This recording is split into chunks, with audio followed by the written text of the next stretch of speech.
Today on an all-new Dr. Phil, losing loved ones to COVID-19. How many people did you have on life support at one time? My brother, my parents, and my husband.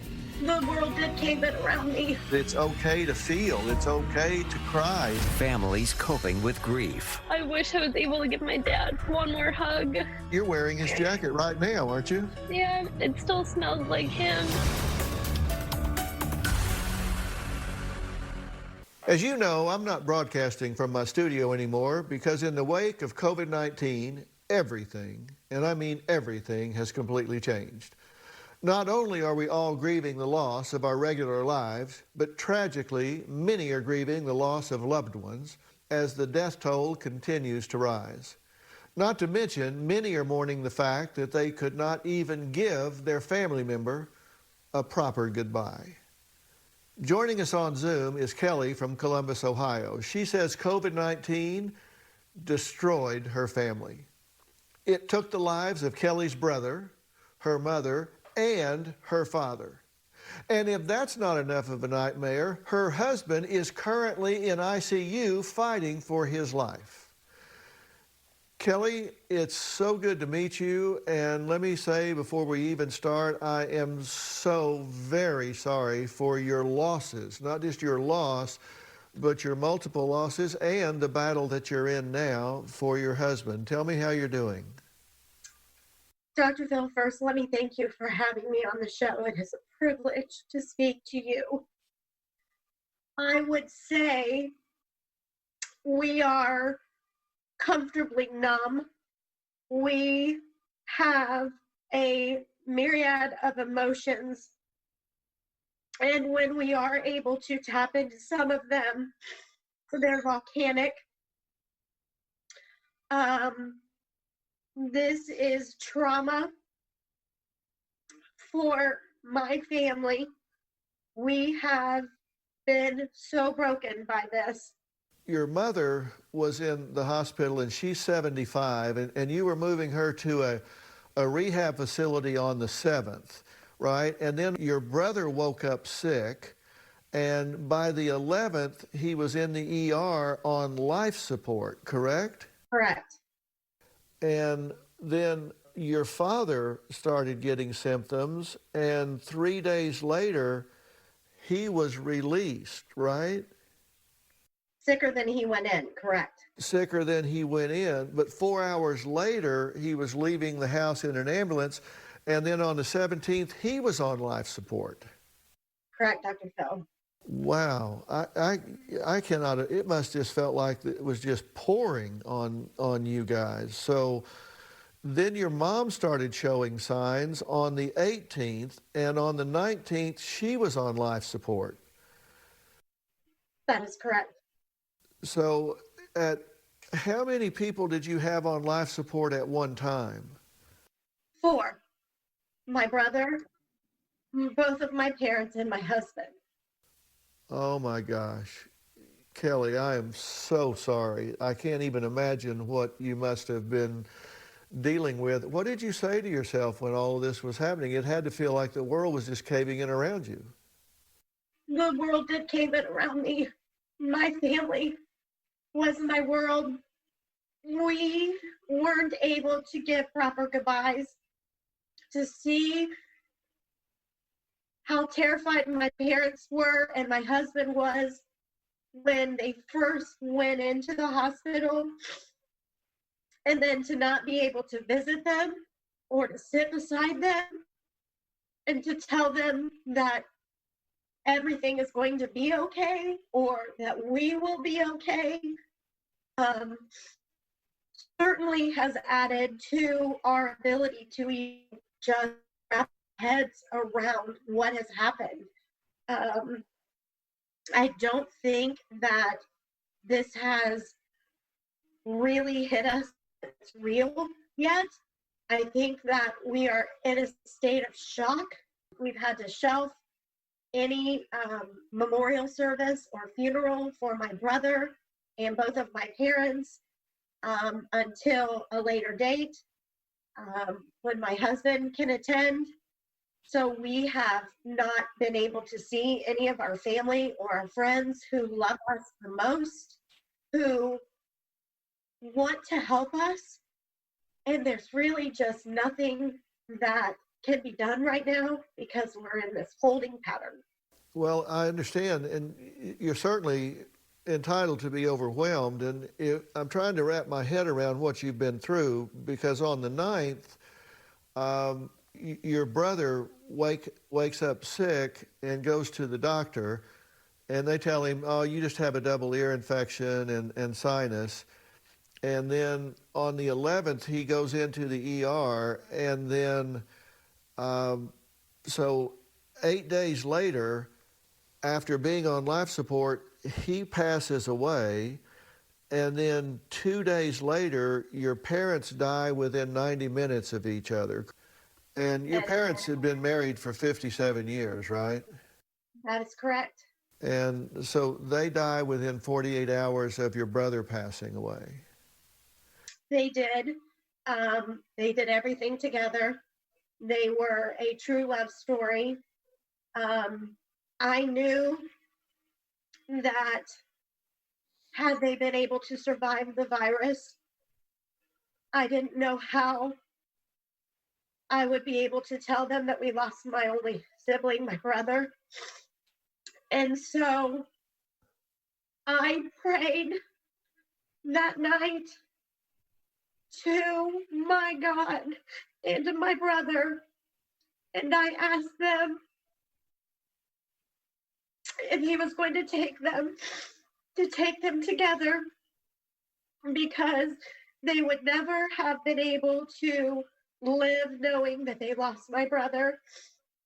And I think that my brother knew, God knew, that they weren't going to have any quality of life after this virus. And that was the first miracle that my brother was able, his last gift to me was my parents, to go with them. I understand what you're saying.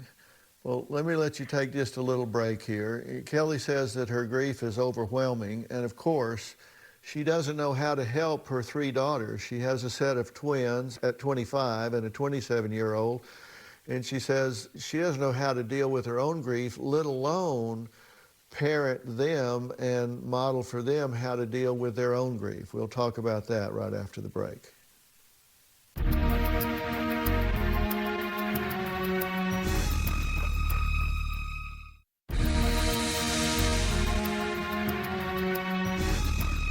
The coronavirus pandemic is ripping apart families around the world who are devastated by the death of their loved ones.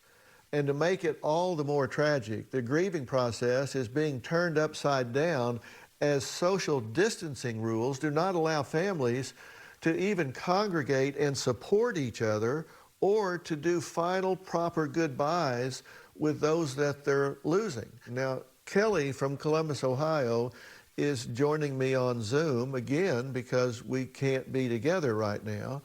She suffered the tragic loss of not just one, but 3 family members within 48 hours of each other. Both of her parents, who had been married for 57 years. They had been together, they had known each other since childhood. And then her brother. And they all died from COVID-19. And now, to top it all off, her husband is on life support fighting for his very life.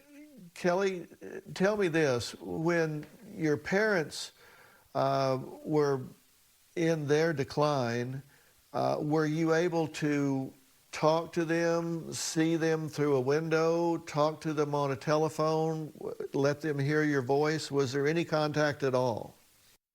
There was a compassion visit that was granted to my oldest daughter and I from the hospital staff, who has shown such love and support to us as well as to my family. They allowed us an opportunity to visit my parents and my husband, to let them know they were all heavily sedated and on paralytics. We were able to gown up, mask up, let them know that we were there and visit with them. Was not able to see my brother because he was 3 hours away, and I didn't want to leave here. Um, so when we got the call that my mom was losing her battle, they allowed us a second opportunity, which we gladly took, to gown up and visit and let her know that it was okay and that we loved her. And my dad at that same time was losing his grip. So my daughter and I were able to stay at the hospital until we knew that they were both in my brother's company. And what did you say to your mom and dad in that last visit? How much we loved them, how grateful we were for the life, and that we were chosen to be a family. Have you and your daughters talked about this since it happened? I mean, you've all three had such terrific loss here with their uncle and their grandparents. What conversations have you had with your three daughters? Loneliness. We've all listened to voicemails from all three. We can't really be together. My twins both live out of the house. So, thanks to technology, we're able to text and call and FaceTime.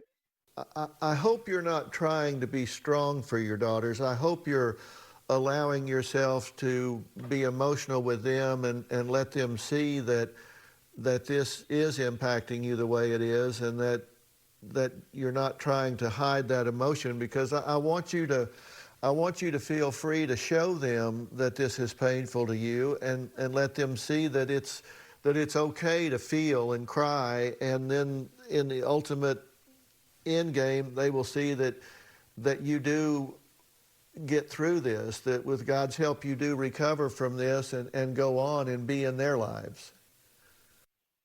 We are very much present, my daughters and my son and I.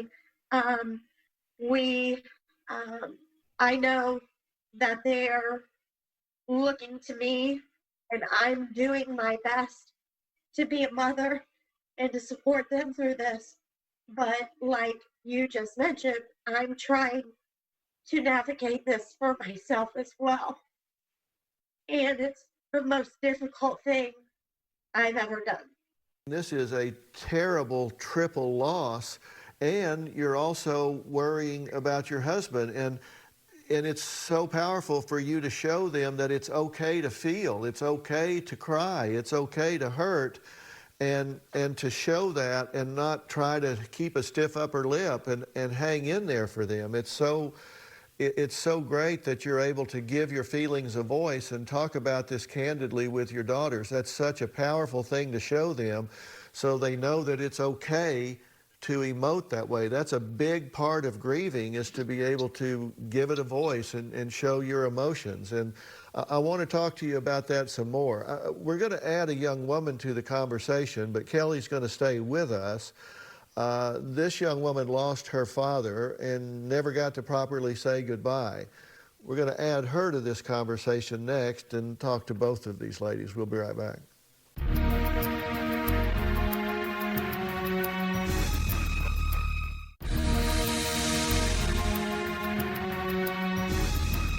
The coronavirus is forcing families to isolate when they would be so much more comforted if they were able to be in contact, particularly when they have lost a loved one. Now, with us on Zoom is Kelly, who suffered the unimaginable loss of her brother and both of her parents from the virus. She says the grief is overwhelming and she doesn't know how to comfort her children or move forward from her losses, all while her husband is in the hospital fighting for his life as we speak. Now, Hannah is also joining us via Zoom. She is in Chicago. Her family was also hit hard by the coronavirus. She lost her father, a 911 operator, and then she had to quarantine right away because the rest of her family was exposed. She says she's been more isolated than ever before in her entire life. My father, Russell Majeski, worked for 911 Chicago for 20 years. At his work, 14 people have been diagnosed with corona. My dad was concerned about the conditions at work. All that was done was hand sanitizer was put on the desk. My father is an essential worker, so he continued to work. My dad showed symptoms of fatigue, lack of taste, and coughing. And in the last couple days, he had trouble breathing. My dad passed on March 29th due to complications of corona. I was not able to see my father until 10 days after he passed, and it was just me in masks and gloves, and I only got 10 minutes to say my goodbye, and I didn't get to spend the last days of my dad's life with him. We don't get to have a memorial for my father. We don't get to have a funeral. Everything that you would normally do to grieve, we don't get to do. My dad deserved to live a lot more life than he did. Hannah, let me say, as I said to Kelly, I'm so very sorry for your loss. I can't even imagine. And you said that he remained at home and then he basically passed away during the ride to the hospital. Is that right? He, on Sunday the 29th, he was struggling at home, and he was struggling to breathe at home along with other of the flu symptoms, and my mom called the ambulance, and on the way to the hospital he flatlined. And you were only able to spend 10 minutes with his body before they cremated him, and I'm sorry that you were robbed of that time. If you knew then what you know now, and you were with your dad, what would you have said to him? What would you have wanted him to know? I mean, if I knew that he was suffering of coronavirus, I would have been home sooner. I would have spent every second I could with him. I would want to express to him how loved he was by all his family members, and just how grateful I am and was for him. And he was the most wonderful, hardworking, dedicated father who gave my siblings and I the space to be who we were and are, and he supported us endlessly. And I would just want him to know how appreciated he was, and I wish I could have spent more time with him. And you were living in Los Angeles at the time, correct? I moved to LA in November, and so I came the second I heard the news on Sunday, because again, I didn't know the severity of all of this, and so I've been feeling a lot of guilt for not being here with him in his last week, and I just wish I could have been here sooner. It's so easy to look at in hindsight and say, wow, if I'd have known, I would have, but of course there's no way to know. And Kelly, you certainly understand her pain of not being able to be there, which is the same thing you experienced. What would you say to Hannah? Sweet Hannah, I would say that your dad knew how much he was loved. He gave you the space, the opportunity to grow and be who you were. And he will always be proud of you. And it's evident in what he was able to do for your siblings by giving you that opportunity for growth, how much he loved you. Don't ever, ever forget that, please. Kelly, even though you were there, you didn't have much access to your parents because of the lockdown. And, you know, Hannah, you know that there were such restrictions that had you known it was coronavirus and had you been there, as Kelly experienced, there would have been a lot of restriction on your ability to be with him. I am blessed and I'm grateful that I, that my mom was with him and he wasn't alone. And um I guess it's hard to process. I would have I for his sake I would have wanted to have been there every second. And Of course. I thought I was protecting him by not coming home, and because I wouldn't have wanted to bring him anything. I wouldn't have wanted to bring anybody any sickness that I may have had or been exposed to. And it's just been so confusing and complicated to know what would have been the right and best thing to do. Kelly and Hannah both want to know when they can start feeling alive again. And it's so difficult to grieve in isolation because, as Hannah says, the family members in her household are not even hugging because they're practicing social distancing, and they don't want this to gain momentum as it did in Kelly's family. So we'll talk about that right after the break.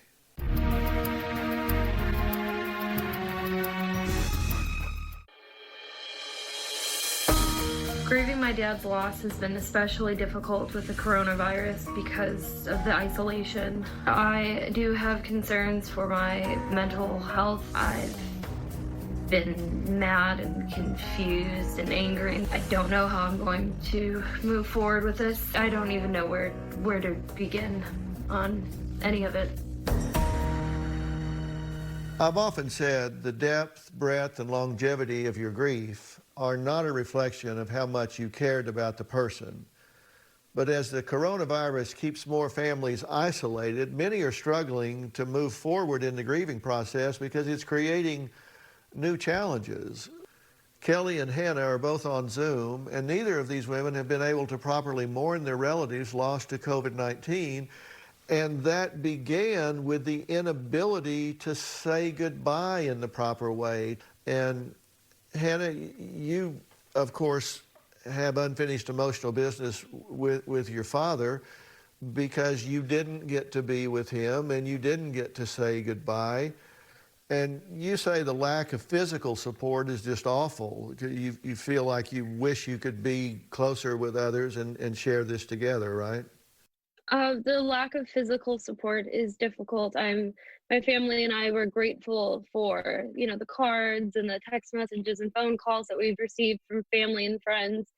But I want to hug somebody. I want to hug my friends and my family, and I want to get the support for them, but I also would not want to put anybody else's life at risk by exposing them to what we've been exposed to, and nobody else should have to go through this. Right, of course. And there are 12 other people from the center where your dad worked that have coronavirus as well now, correct? The number is now 14. So 14. his work is now it's basically an epicenter of the coronavirus. And I fear for the safety of his older coworkers, for any of his coworkers. And my dad deserves to be recognized as someone who risked his life to be a first responder during this time. He didn't stay home. He went to work because he cared. He was a 911 operator for the city of Chicago, and the best father in the world. Absolutely. And I want to talk about some of the things that I think both you and Kelly need to do. Next, the steps Hannah and Kelly need to take to continue their grief process and get the healing process moving in the appropriate way. We'll be right back.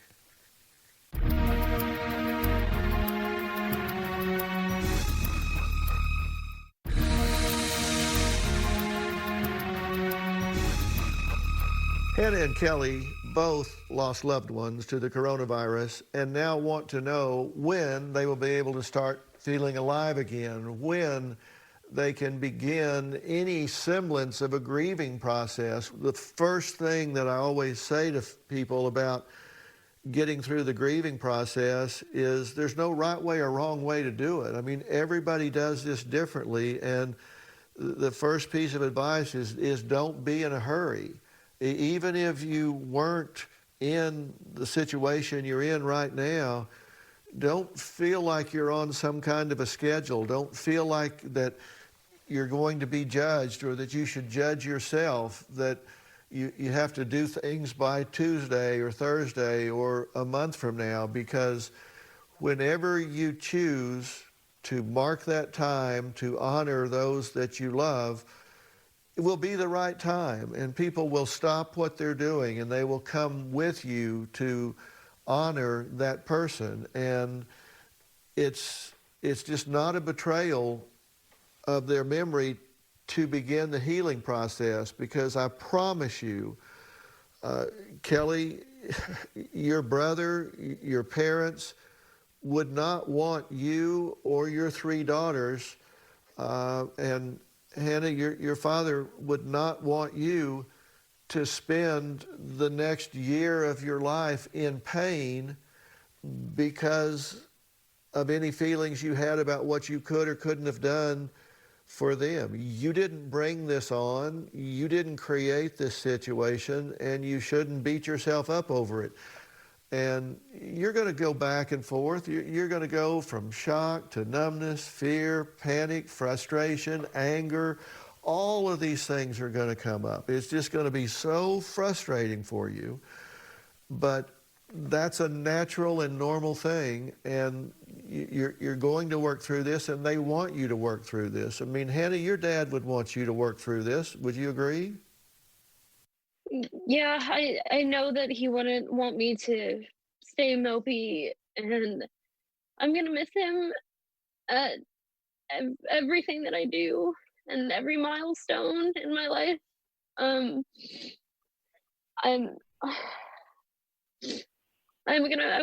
there is so much I wanted to do with him, but I know that he would still want me to do all of those things and find joy in life.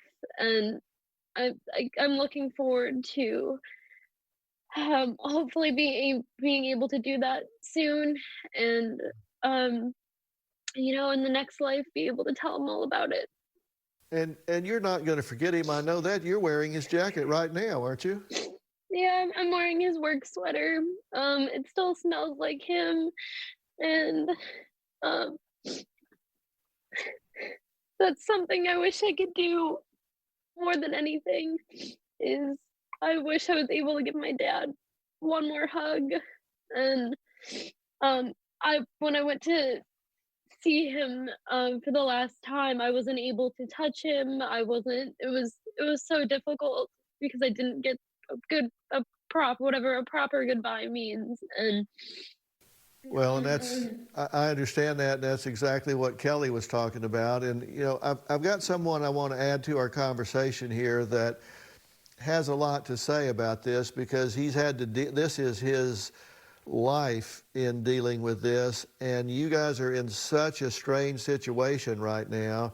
And his name's Mark Flower, and he's going to talk about this in a minute and what he's seeing and how unusual what you guys are having to deal with truly is, because he runs the Flower Funeral Home in Yonkers, New York, and he's going to talk about how different this is from normal, how steep a hill you guys truly do have to climb. We're going to talk to him, add him to our conversation right after the break.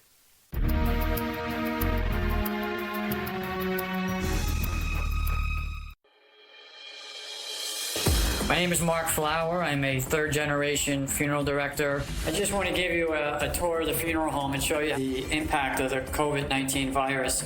As we head down toward the chapel, you'll notice we were keeping the chairs apart from one another, trying to make sure that nobody got sick. And then, of course, there's the hand sanitizer. Down here is the other chapel that we have converted into a morgue, basically. Some of the stuff you notice here on the table, some of the personal protection equipment we have, some spray, the mask, the headgear. These are some of the suits that we put on when we go to do a house removal or if we go to a nursing home. This would be put on and then thrown out as soon as we left. And then these are body bags here. Everybody gets put into a body bag, and if they're in one and they have COVID, we would put them in another one. Things have changed so much, it's crazy. Now, Mark Flower joins us on Zoom. He is the owner and funeral director of Flower Funeral Home in Yonkers, New York. Now, he says he's been doing this for 33 years, but this virus has caused the act of grieving to completely change. So, Mark, thank you so much for joining us. Thank you. Now, you are seeing some things now, some restrictions put on people for safety reasons that you've just never seen before. In fact, you say that cemeteries aren't even letting people in the gate because of the virus, so people aren't allowed to go to the graveside. True? That's one of the cemeteries, yes. Not every cemetery has their own rules and regulations. And this one in particular, we were there 3 times in 1 week, and every time we went, they kept changing the rules from only the pastor was allowed to maybe go to the grave to the people could go, but they had to stay in their cars. Then it went to 1 car, only 1 car was allowed in, and we were just there, what was it, Friday or Saturday, and we had a limousine and the hearse, and they let the hearse in without the limousine, and it was like, I don't even understand that mentality of not allowing someone to at least go to the grave. It just adds insult to an already difficult situation, which is losing somebody. And there's a lot of this going on because you're so backed up at this point. You say you've had to convert one of your chapels into a refrigerator to handle the overflow of bodies. Is that right? Yeah. Well, and the New York area is a very unique situation right now. I mean, just imagine we're talking 500, 600, 700 people a day dying in New York City, and the funeral homes can't absorb the amount of people passing away, and it's trickled down. The crematories that are closing their gates, opening up every other day or by appointment only. I have reservations on some crematories that are a week or 2 away. And that's as of today. So if I take in another 5 to 7 cases a day, it just adds to the problem. And in the New York area, it's getting very stressful for me. I mean, I'm putting in 15, 20-hour days. I worked till 2 o'clock in the morning last night trying to catch up and get people buried or cremated. And it's daunting because usually in our business, it goes in spurts. You'll get busy and then it'll slow down. And with this, every time I think it's going to slow down, the phone rings another 15, 20 times. And it kills me to have to tell people I can't help them because I can't. I just have so much on my plate right now. I have to take care of the people I have now. And I'm doing a disservice to take on more people just to take them on. And I won't do that. And you say there's like 700 a day. What is normal? In the New York City area? Right. I would have to take a guess of maybe 50 to 100. So this is way, way out of proportion. Oh, yeah. I mean, all the hospitals have tractor trailers, refrigerated trucks because of the amount of people that are passing away. I mean, it's I've never seen anything like it in my life. You say that these people are not able to do the normal thing that they would do with the lost person that they loved. How are they reacting to this? What are you seeing on their faces? What are they saying when they're not able to do the traditional goodbyes that they would normally have? It's just, you brought up the problem, which is when these people are diagnosed with the disease in a nursing home or in a hospital, the family can't come in to say their goodbyes. And then we are ourselves, I mean, I don't know if other funerals are doing this, but because it's so highly contagious, we stopped offering wakes because we can't take a chance of our own. There's funeral directors that have come down with this disease and handling these people. So we decided to put a stop to having wakes even for the family. I'm doing things like taking pictures of people's ID bands and toe tags, so they have some satisfaction that I did take care of their loved one.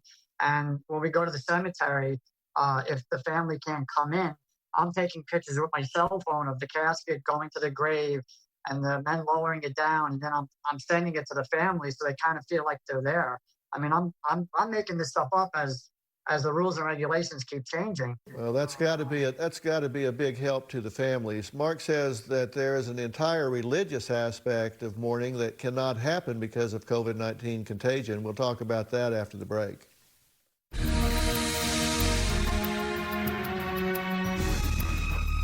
Society is changing the way it is experiencing grief after the unexpected, tragic losses from the coronavirus. Although the experience of grief is universal, everyone's reaction to the process differs widely.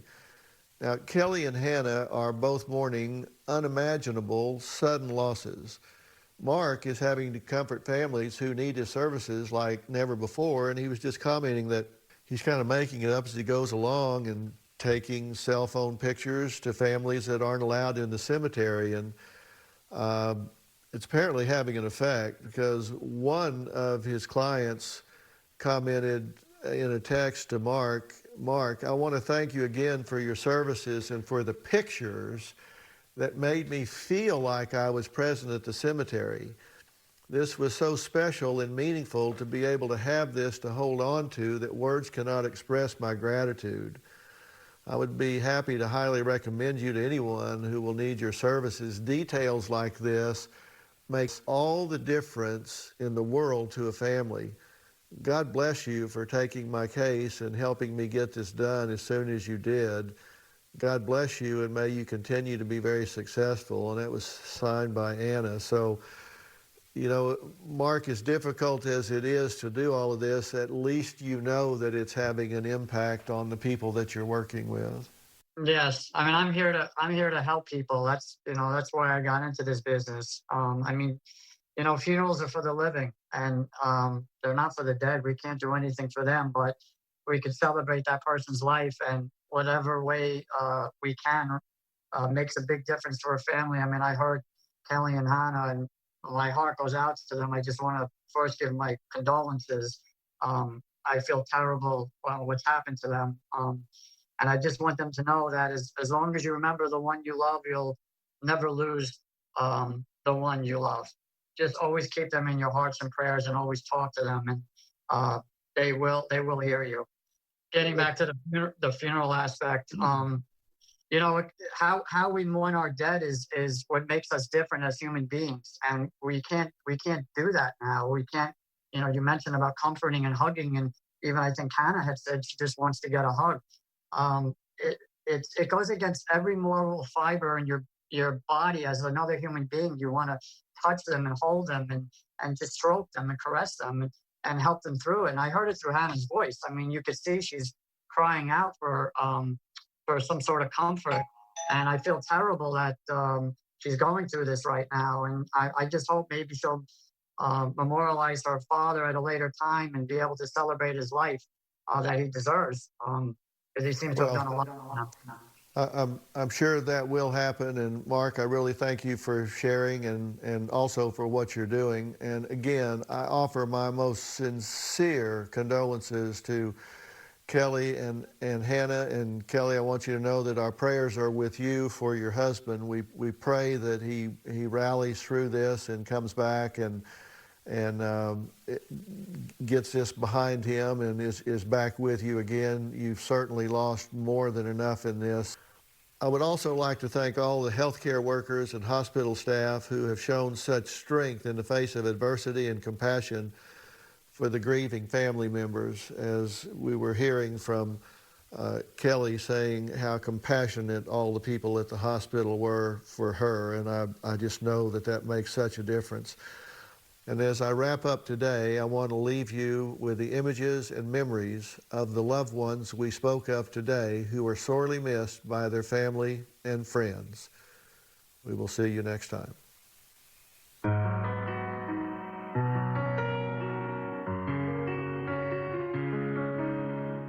When you find yourself alone and in the dark, and the dreams you're reaching for seem all so far away, don't let them fade. It's not too late. Spread your wings, you can fly. You can even touch the sky.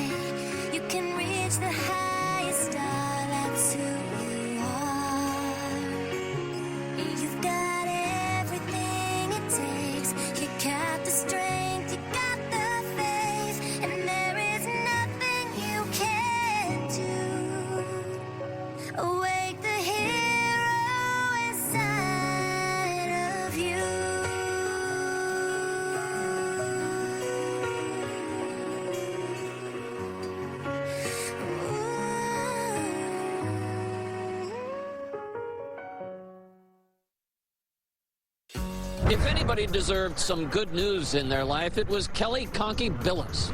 In late March, Kelly Billups lost both her parents and her younger brother to COVID-19. Her husband was hospitalized for weeks. He had it too, but now he has beaten the virus. With the ring of the bell, Don Billups is done with this part of his recovery after having COVID-19. Just glad to be going home. Been a long ride. He spent weeks in the hospital in the fight of his life against the coronavirus. He had been on a ventilator for nearly 30 days. Been a roller coaster ride. With the tragedy we had. This day means everything to us, and the reason I've been able to continue to get out of bed every day.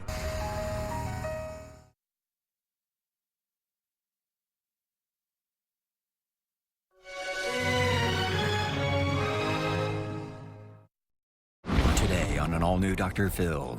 The hidden toxic truth behind George Floyd's death. Riots, violence, looting. The psychosocial analysis of the 8 minutes and 46 seconds that should never have happened. The outrage, the injustice. And the lack of change since the '92 riots, and why. America on fire. George Floyd was killed in broad daylight in the streets of Minneapolis. I can breathe. Please, the name of it. No policeman came to his aid. In fact, it was a policeman who has been charged with his murder. Today, as highly impassioned protests marred by looting and arson continue to erupt across major American cities, we are speaking to Black Americans whose voices must be heard. Enough is enough, and I am making my platform available as a catalyst for long overdue change. George Floyd was treated as subhuman by a police officer who employed procedures known to be dangerous and sometimes deadly when he pressed his knee into the helpless man's neck for over 8 minutes. Please, please, I can't breathe. As the man begged for his life and cried out for his mother.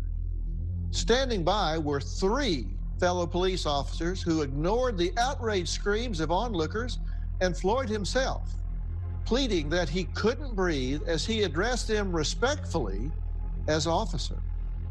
Floyd's senseless death further ignited a fuse that has long been burning in our country, leading to nationwide outrage and a demand for racial equality.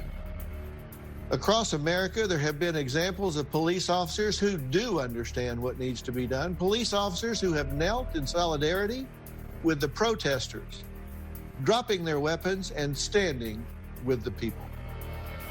It should be our goal right now to make sure everyone who swears the oath to serve and protect follows that example and embraces that mentality, because right now, America is on fire, both literally and figuratively. Protesters have taken to the streets across America, outraged over the death of George Floyd in police custody. People were seen running out of the Zumiez clothing store in Union Square. Across the street, a bike thrown through a window of a vape store to gain access. Countless storefronts smashed, then grabbed. 4 St. Louis police officers have been shot while responding to violent protests in downtown St. Louis. Thank God they're alive. The protests turned violent as police vehicles were set on fire near Pan Pacific Park in the Fairfax district. The crowd fled the flames as thick smoke surrounded the vehicle. People were stealing things all through this shopping district, and I'm gonna, again, have you take a look down this way. This looks like a war zone. Protests, at times violent, have broken out as demonstrators call for justice for George Floyd. The protests were in response to the death of George Floyd, the unarmed black man who died in police custody Monday. This 10-minute video posted to Facebook overnight shows Minneapolis police officers holding down a man.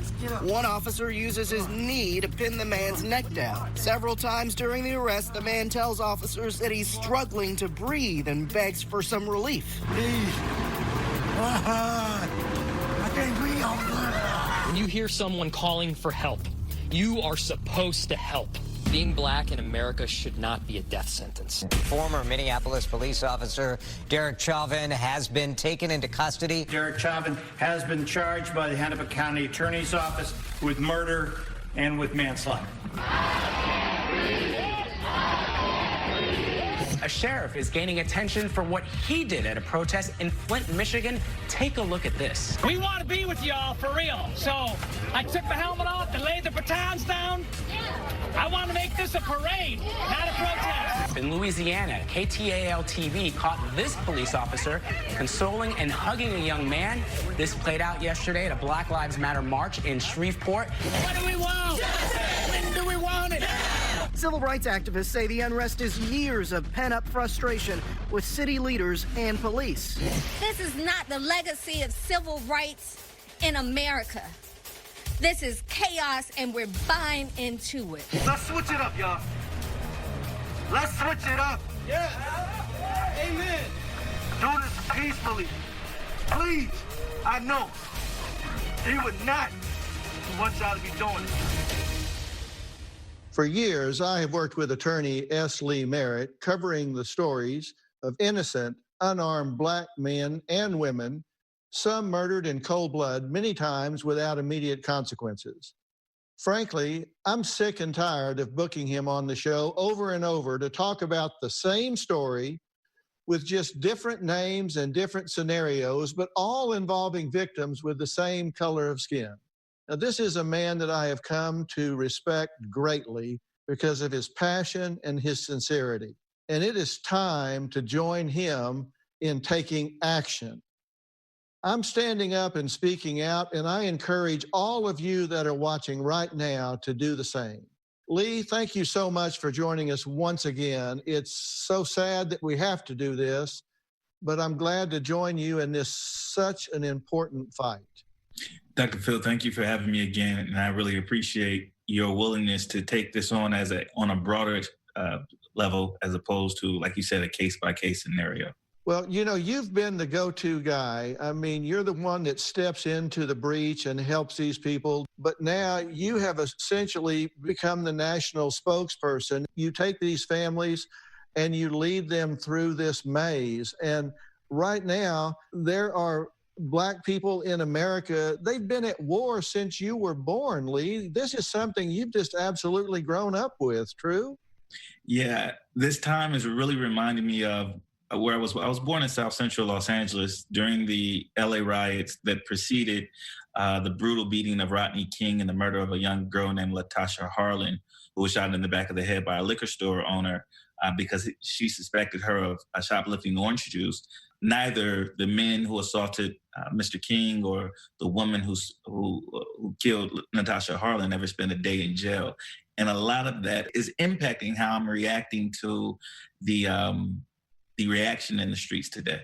Why is this continuing to happen, and what is your involvement in George Floyd's case?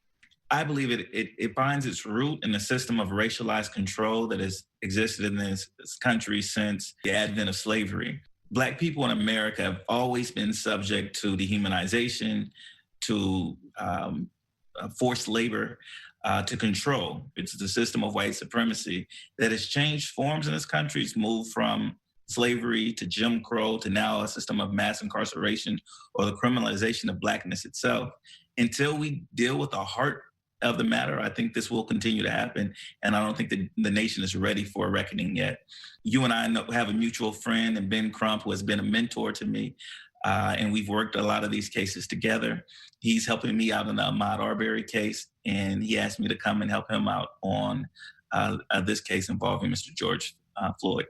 You and Ben and I have worked together before, and we were together just sadly not very long ago on Ahmaud's case. And when you got involved in this case, I mean, it was so tragic to watch that video. And then we see this first autopsy that came out about George Floyd.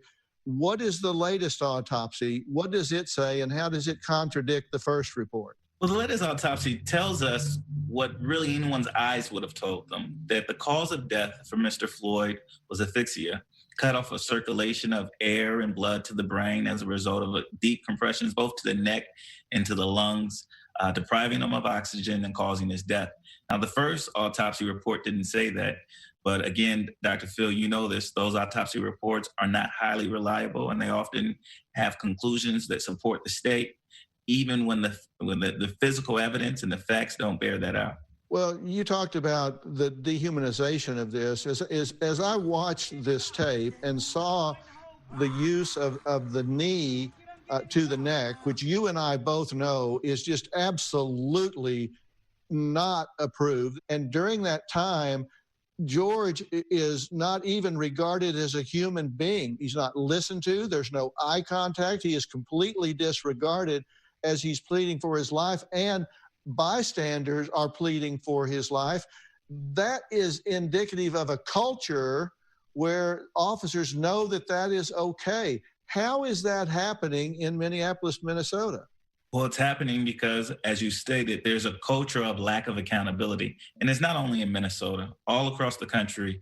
The American police, they kill up to 1,100 people a year on average. And less than 1% of those cases ever result in an indictment. So police officers can go about their job of brutalizing more people than any other nation in the modern world with confidence that they will likely not face consequences. I believe that as long as that remains true, we will continue to see this kind of thing happen over and over again. And that's certainly been the case in the example we're talking about here. Next, as the civil unrest continues, what can we do moving forward? Plus, Lee is going to answer that question, because he has a plan. He's talking about action, not just words. We'll be right back.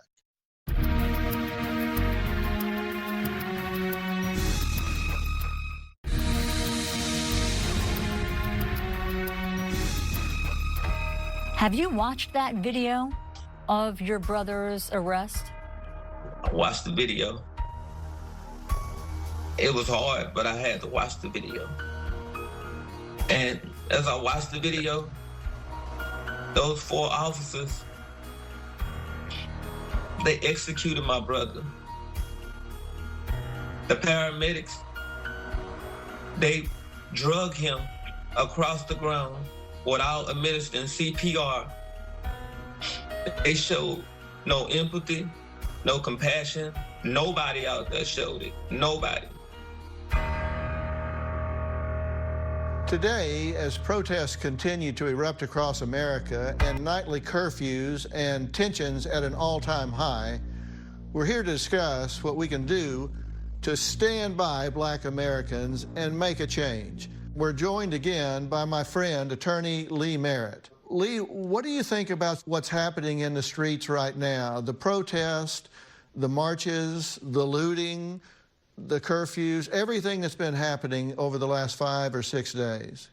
Dr. Phil, this might sound a little strange, but this past week is the only thing that has made sense to me. We've lived in a country for a long time that has been very oppressive, systematically oppressive to the African-American community, and a legal system that has offered families and communities no remedy. And so to see people take to the streets in response to that seems right to me. However, I would like to see those same people be able to direct that righteous indignation towards actual solutions. You have just launched a very, very important program. Tell us what it is and describe your 3-step process. We believe that the solution to this predicament that we find ourselves in is going to come both at a grassroots level locally, but also at a federal level. When you talk about a 3-part plan, one of the first major parts is going back to Capitol Hill and talk about long-term legislative solutions to the issue of police brutality, the issue of incarceration, and really the issue of dehumanization of the Black population. When I evaluate American society, I don't only compare it to itself, but I compare it to our neighbors. We have the United Nations as a platform. So when nations are in violation of the human rights of a certain sector of its population, there is a Human Rights Council that can hear those grievances and, when appropriate, apply sanctions to the nations that are in violation. And so we believe that the family of George Floyd and Ahmaud Arbery and Breonna Taylor should go before the United Nations with their grievances as well. And then lastly, we as a community on a local level have to take steps to punish people who repeatedly violate the human rights of our citizenry. And those people right now is law enforcement. So we need to encourage, for example, businesses to divest from law enforcement when they continue to be abusive towards citizens' rights. We saw that an example of that here in Minnesota, where the University of Minnesota has decided that it would no longer employ the Minneapolis Police Department to police its campus. That kind of divestment, that kind of economic impact should be repeated all throughout the country until law enforcement officers show a greater commitment to upholding and protecting the rights of all. That is such an important plan and program that you've got. And let me again commit to you my platform. I've got millions of viewers. I've got millions of followers. And as I've said before, my platform is your platform, my friend. And tell us the name of the website where people can go to learn more about this. We're launching a new website tomorrow. Earlier this week, we launched a website called Stop Excessive Force. And that was really in reaction to the kind of abuses that we see directed at protesters who are protesting the system that already exists. We had to create a mechanism to respond directly to that, stopexcessiveforce.com, and then a greater plan, the Grassroots Law Project, that would help us implement the three-part plan that I talked about earlier. So to be clear, Lee's new website is grassrootslaw.org. All right, Lee, thank you so much for talking to me, and we'll make sure that we sound this long and hard. And seriously, my friend, I'm right by your side. I really appreciate your help in all this. And I guess this is just a side note. I saw the unrest Friday night, and it bothered me, and I wondered what was going on back home. And we have a police chief there, Police Chief Renee Hall, who's new and the first African-American female police chief of the Dallas-Fort Worth area. I called her Saturday morning, and I said, you know what? Why don't we be an example to the rest of the country? Because we had a pretty good relationship, or have a pretty good relationship. I said, why don't you try de-escalation? Why don't you try to get your officers to come out and march with the people and hear the grievances and de-escalate the situation, a strategy that we tell police officers to do on the streets. She absolutely scoffed at that and refused to do it. Seriously? It blew my mind. She agreed fundamentally with the idea of de-escalation, but she said now wasn't the appropriate time for it. She said someone threw a brick at her on Friday night, and that she was bringing in the National Guard, and that she would stomp it out. Maybe she was still shaken up from having that brick thrown at her. I wonder if she'll talk to me about it. Yeah, I think it would be worth reaching out to her, because instead of having a beautiful protest, more businesses were vandalized, more people were injured, and she had every opportunity ahead of time. And so, I mean, it really bothered me. And I, like I said, I've supported her up until now, but I think I was going to call for a resignation. Maybe before I do that, maybe you can talk to her. Well, why don't I try? Why don't I reach out to her and talk to her? Maybe she'll, I don't know, maybe she'll reconsider her position. All right, coming up, we'll speak to an activist from Black Lives Matter. Her speech went viral after she demanded Americans do better. That's next. I did reach out to Chief Hall personally, and my producer reached out to her office, who said that the chief was just too busy and just didn't have time to respond or participate. I do plan to continue efforts to bring these two together in hopes of a resolution.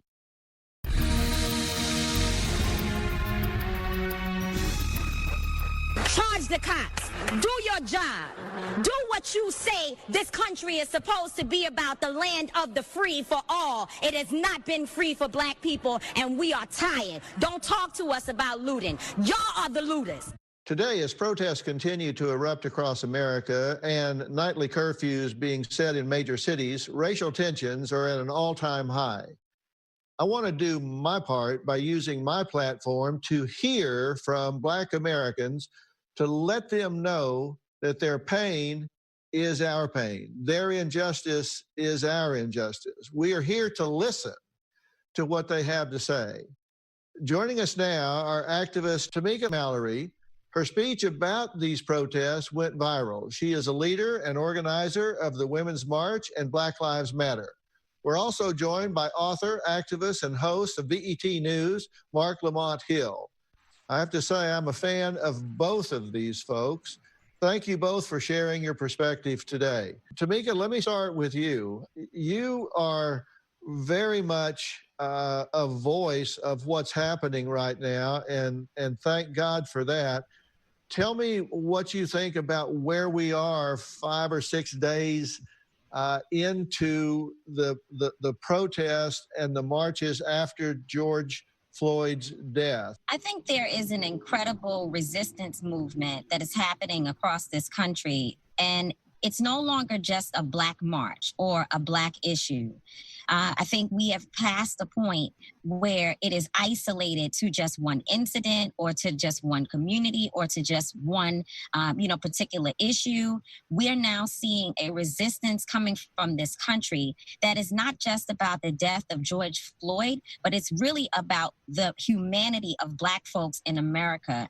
We have come to a point, a boiling point, where people are no longer willing to ask for, to beg for change. We are demanding change, and it is evident in what you see on the streets of America, again, from all different types of people. I've been marching next to grandmothers and children. People are tired, and enough is enough. Well, there's no question it's going to take demand, and then it's going to take accountability once people start saying that change is going to happen. Marc, let me know your perspective on this right now. I agree with Tamika. It's never been about one thing in particular. I always say if Black people were to march or to engage in civil disobedience or rebellion every time there was a bad shoot, every time there was an unlawful killing, we'd be rebelling and fighting in the streets all day.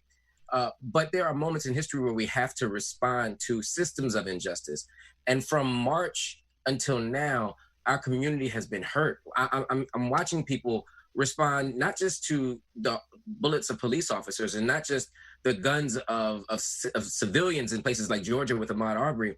I'm also watching people feel unprotected and undefended by the state when it comes to COVID-19. So for months, you have people who feel vulnerable. They feel subjected to premature death. And what you're seeing in the streets right now is a response to that. And so people certainly want justice in this case. People want all the officers to be held accountable, not just one. But people want more than that. They want a sense of possibility that this current moment can be different. Well, let me ask you both, and I've shared my platform for years with Ben Crump and Lee Merritt, and I see things happen with Ahmaud Arbery and George Floyd, the most two recent. If action took place when the authorities saw the Ahmaud Arbery tape instead of when you saw the Ahmaud Arbery tape, if action took place immediately when George Floyd was killed in the streets instead of after everybody has to raise hell about it, would that make a difference in how you guys would feel, how Black America would feel right now? 100%. There has to be accountability because we know that if it was the other way around and one of us shot or a person of color shot and killed an officer, there would be swift accountability, and there should be. And it should be that way for every single American if this country is to be fair for all people. Exactly. And Marc, you say there's an ethical responsibility for white people to get involved and help with this. Yeah. You know, too often we see race work as Black people's work and we see gender work as women's work. But it's actually quite the opposite, right? Dr. Phil, you and I benefit from male privilege and white folk benefit from white privilege. And these are unjust systems and it's their job to dismantle it. But they should also be taking cues in leadership as allies from those who are catching the most hell.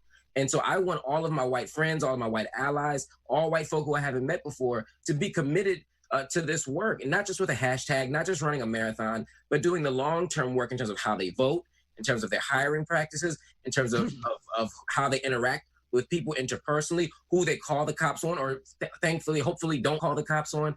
These types of things will have big impact on how we change the fabric of America.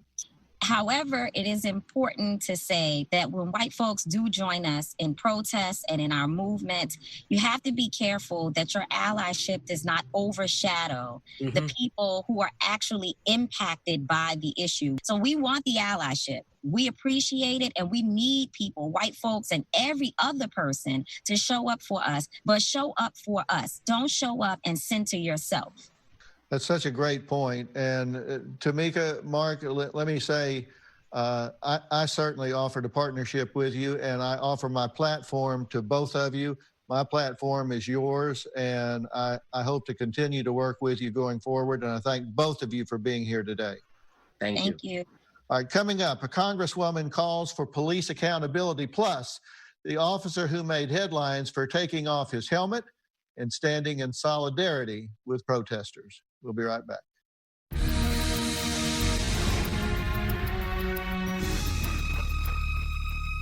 In the wake of George Floyd's horrific death, protests across the country spread, and the response by police seemed to only further tensions between Black Americans and law enforcement. But in Michigan, one sheriff stood out. He removed his helmet and stood with the people. Sheriff Chris Swanson joins us now from Michigan. We're also joined by my good friend, Congresswoman Karen Bass, who is calling for police departments to be held accountable. Let me begin with you, Congresswoman Bass. How do you feel about what's happening in America after this tragic loss of George Floyd? We're really at a moral moment in our country. And so at some point we have to say, why do these things keep happening? What type of policy needs to change? On the one hand, I have been inspired to see the absolute rainbow. In some cities, you actually see very few African Americans protesting. Most of the protesters are white, and I think that that is wonderful. On the other hand, the tragedy of the violence and the looting, and in my opinion, there's like an opportunist element, a political opportunist and a criminal opportunist element that takes the focus away from the policy changes that need to take place so that this doesn't keep occurring. I couldn't agree with you more, and it comes from the heart. The change has to come from the heart, and there has to be accountability. And Sheriff Swanson, why don't you think more police haven't done what you have done? Well, I can tell you that sometimes police see dropping your swords and being vulnerable is a sign of weakness. And it is the farthest thing from weakness. Mr. Floyd changed American policing because now we see that by responding in a way of just listening and de-escalating, you can make history. And that's what happened in Flint, Michigan. Well, I couldn't agree more. And, you know, one of the things that I have to say, sitting here as a white male in America, is I learned many years ago, I have to acknowledge as a white male that their white privilege is a real thing. It really exists. And I have to acknowledge that. I can walk in a store and not be followed. I can drive a nice car through any neighborhood and not be stopped because I'm driving a nice car. I can be pulled over by the police and not fear that this is the most dangerous 5 minutes of my life. And if I'm not willing to acknowledge that, then there's no way I can become a catalyst for change. And I want to use my platform to give a voice. And Representative Bass, we have to, in the white community, we have to walk with all people of color to precipitate this change and make it at a policy level. How do we do it on the Hill? How do we do it, as former President Obama just wrote about a few days ago, at the local level as well? How do we precipitate that change? I do have to tell you that you just don't know how meaningful it is to hear your words about recognizing the difference. And then for the sheriff, that is just, I mean, it's quite emotional, the idea that he would do what he did, because part of it has to be a cultural change within the police department. So when it comes to inner city communities, the police come in with a warrior mentality. Mm-hmm. When it comes to affluent communities, and in my district, I represent very affluent communities and I represent the inner city, and policing is completely different on both sides of my district. Legislatively, the police, especially police unions, have been very powerful over the years, passing legislation that makes it virtually impossible to hold them accountable. And so those are some of the policy issues that we are going to roll out in the next week congressionally. And then with my colleagues, elected officials who are afraid to take a vote that is going to make them look weak on quote unquote crime. And so we're going to have to really push on the Hill with Democrats and with Republicans to say this is a moral moment and we need to take a stand. This really makes us look bad around. You have protests all around the world against what is happening in the United States. And as we fight for human rights on the international stage, we absolutely have to fight for human rights at home. And protest is right. Protest is a righteous thing to do, and we fought to have that right in America. There's no question that we have to use that energy to bring about change. And Representative Bass, I just thank you so much for your words today. And Sheriff Swanson, thank you so much, not only for what you did, but for your words of wisdom here today in challenging other officers to do the same thing. So thank you both. Thank you. Coming up, America is at a boiling point as people are turning years of grief, frustration, and inequality into action and taking to the streets. The fires burning across our country are representative of the turmoil that has been brewing for decades. We'll talk to protesters who were there next.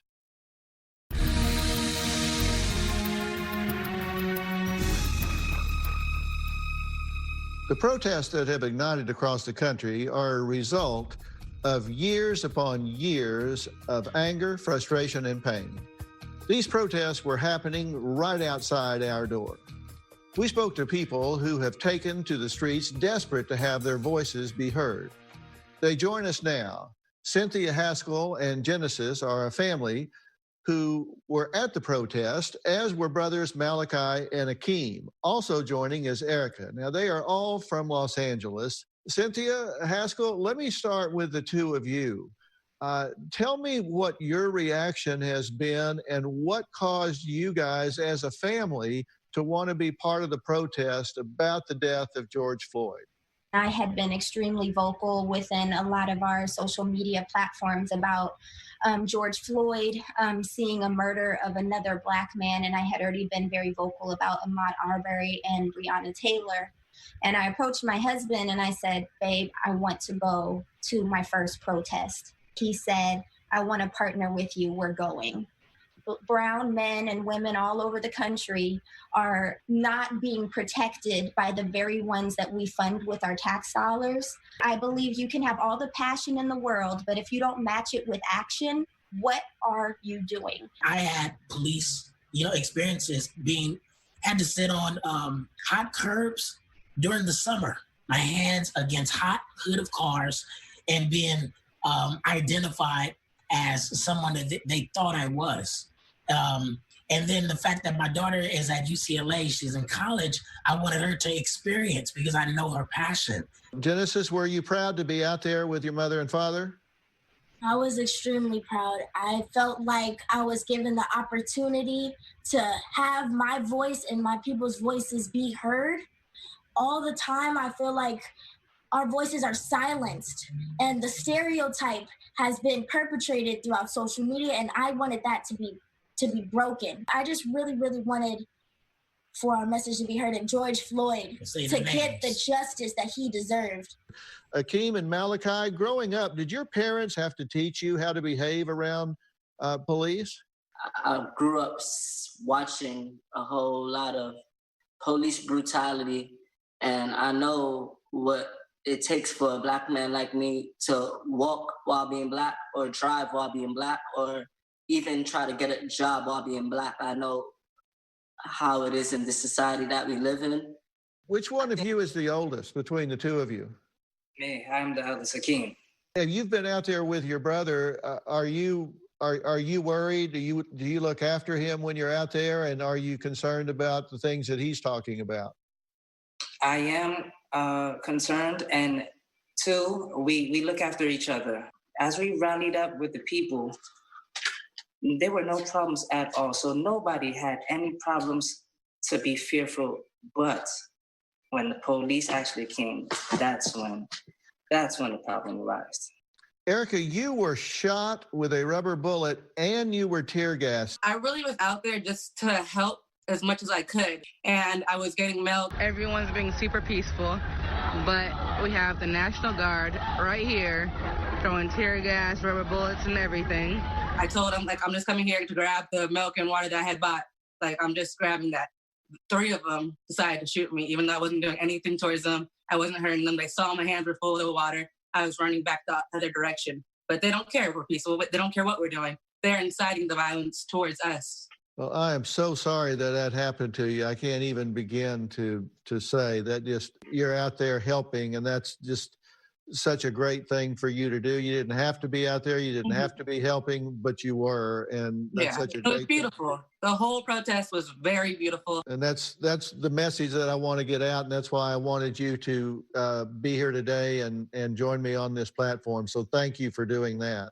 Thank you. Listen, and I just want to say, you can see the rest of all of these conversations that we've had today on drphil.com. So I want to thank Erica, Genesis, Cynthia, Haskell, Malachi, and Akeem. Coming up, we'll analyze the actions of the police during those fateful 8 minutes and 46 seconds that took George Floyd's life. We'll be right back.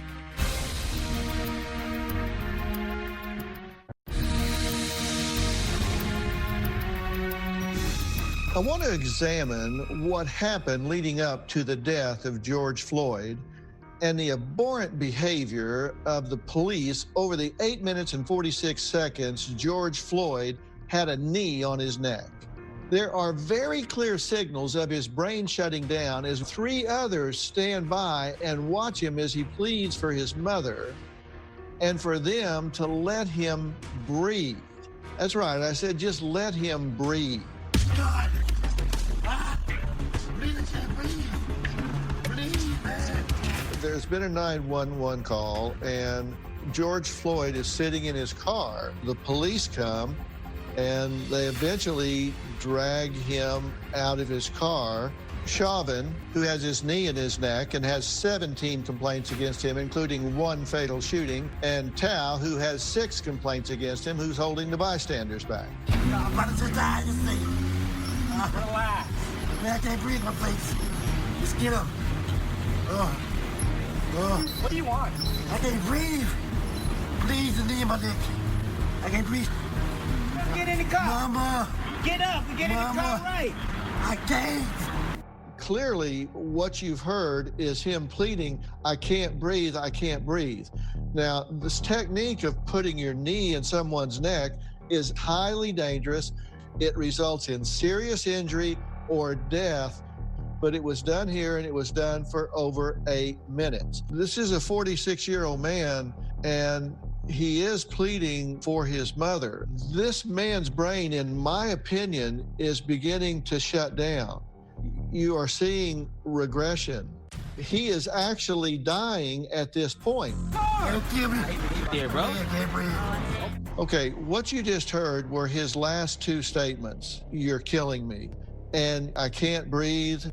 No movement on the part of the police officers here. Bystanders yelling, screaming, please get off of him, you're killing him. On to Minneapolis, code 2 for medical.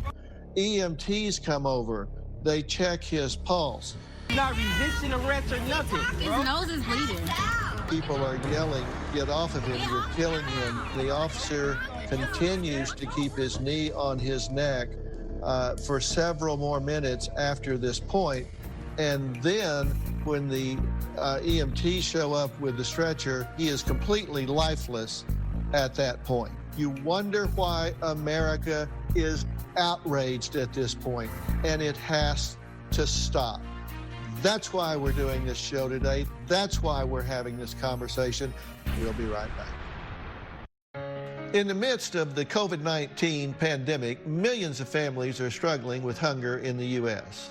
Feeding America is the nation's leading domestic hunger relief organization, providing meals to more than 40 million each year, including 12 million children who may not know where their next meal is coming from. You can give the gift of meals during these difficult times. Each dollar you donate can help provide at least 10 meals to families facing hunger in our country. Visit drphil.com to find out how you can help. Thank you.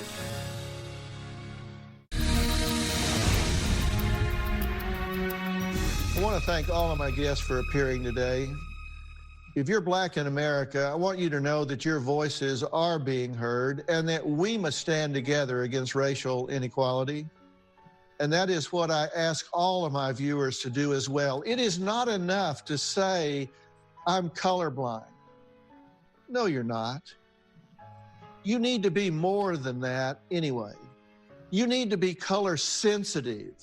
It's not enough to just say, I don't make a distinction. You need to be sensitive to the fact that people of color walk a different walk than we do in this world.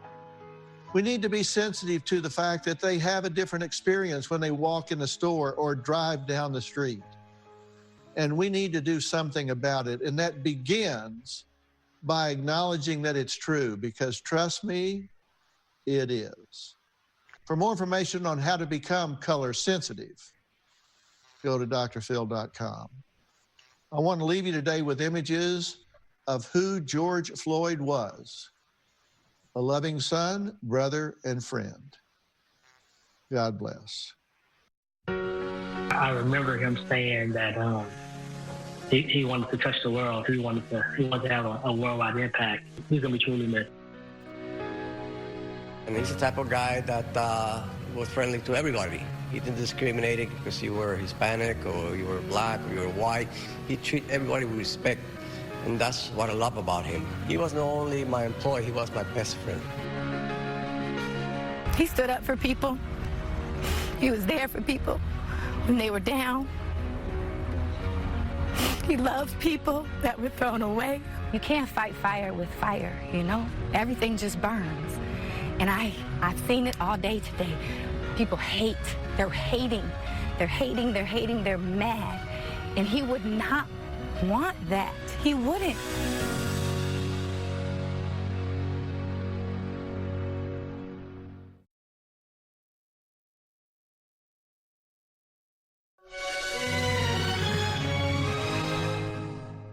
Today in a Dr. Phil exclusive. The mystery surrounding a missing Georgia mother deepens. A missing mom, her 2-year-old son found wandering alone in a parking lot. Wearing nothing but a t-shirt and a dirty diaper. What the baby could have witnessed. She would never leave her son unattended. This is like a horror film. And what clues does her phone hold? Somebody knows something here.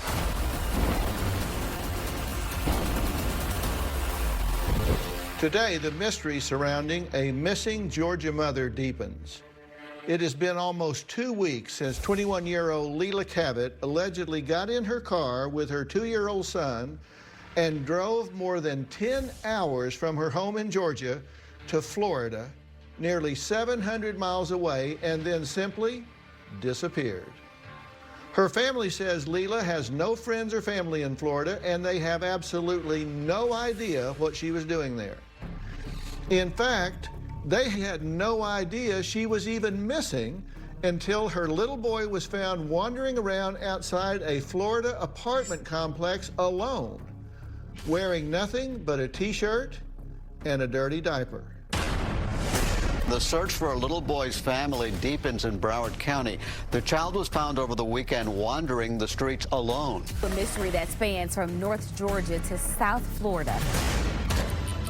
This playful little boy, who appears to be 2 or 3 years old, was found outside an apartment complex near Pembroke Road and Southwest 68th Avenue, wandering alone Sunday morning. The boy was found wearing nothing but a t-shirt and a diaper. His mother is still missing tonight. A woman who lives nearby, Ebony Williams, spotted him. It's heartbreaking. Called police. He looked thirsty. I had a bottle of water. I gave him the bottle. He knew how to, drink out of it pretty good. How long had he been there? Did anyone see someone drop him off? Police stumped at first. It took them 2 days, but they tentatively identified the boy's missing mother, 21-year-old Leila Cavett.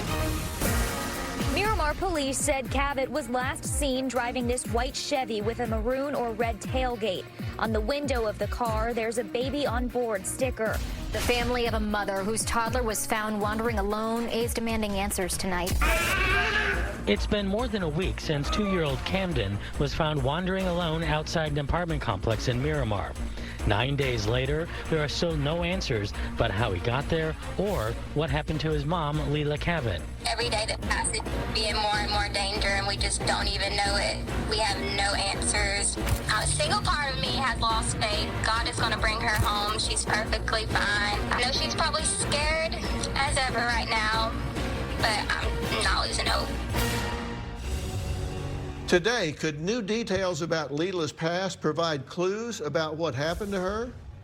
Leila's family traveled to Florida determined to find her themselves. We'll talk to them today.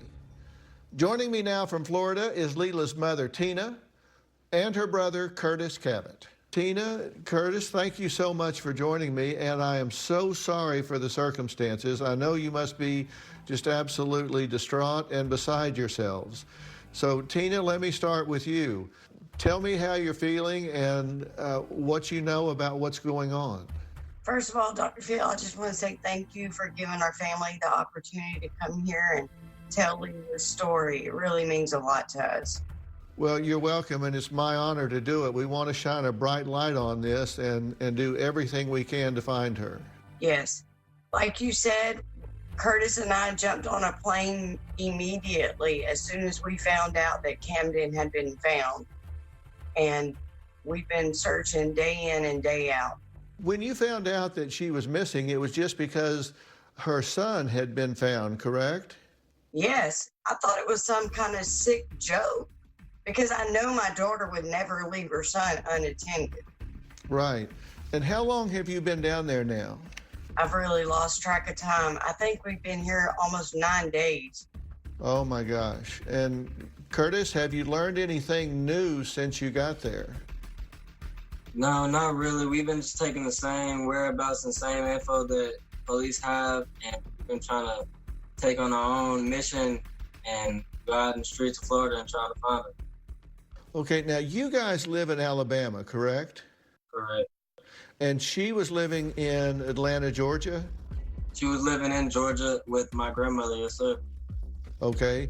And as far as the two of you know, she didn't know anyone in the entire state of Florida, correct? We have no friends. She has no ties. There shouldn't be no... We have no reason why she was in Florida. Wow. And what have the police told you about her disappearance?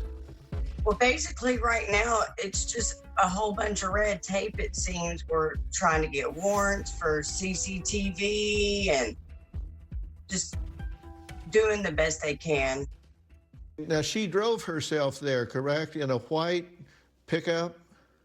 Yes. A white GMC pickup, dual cab with a red tailgate.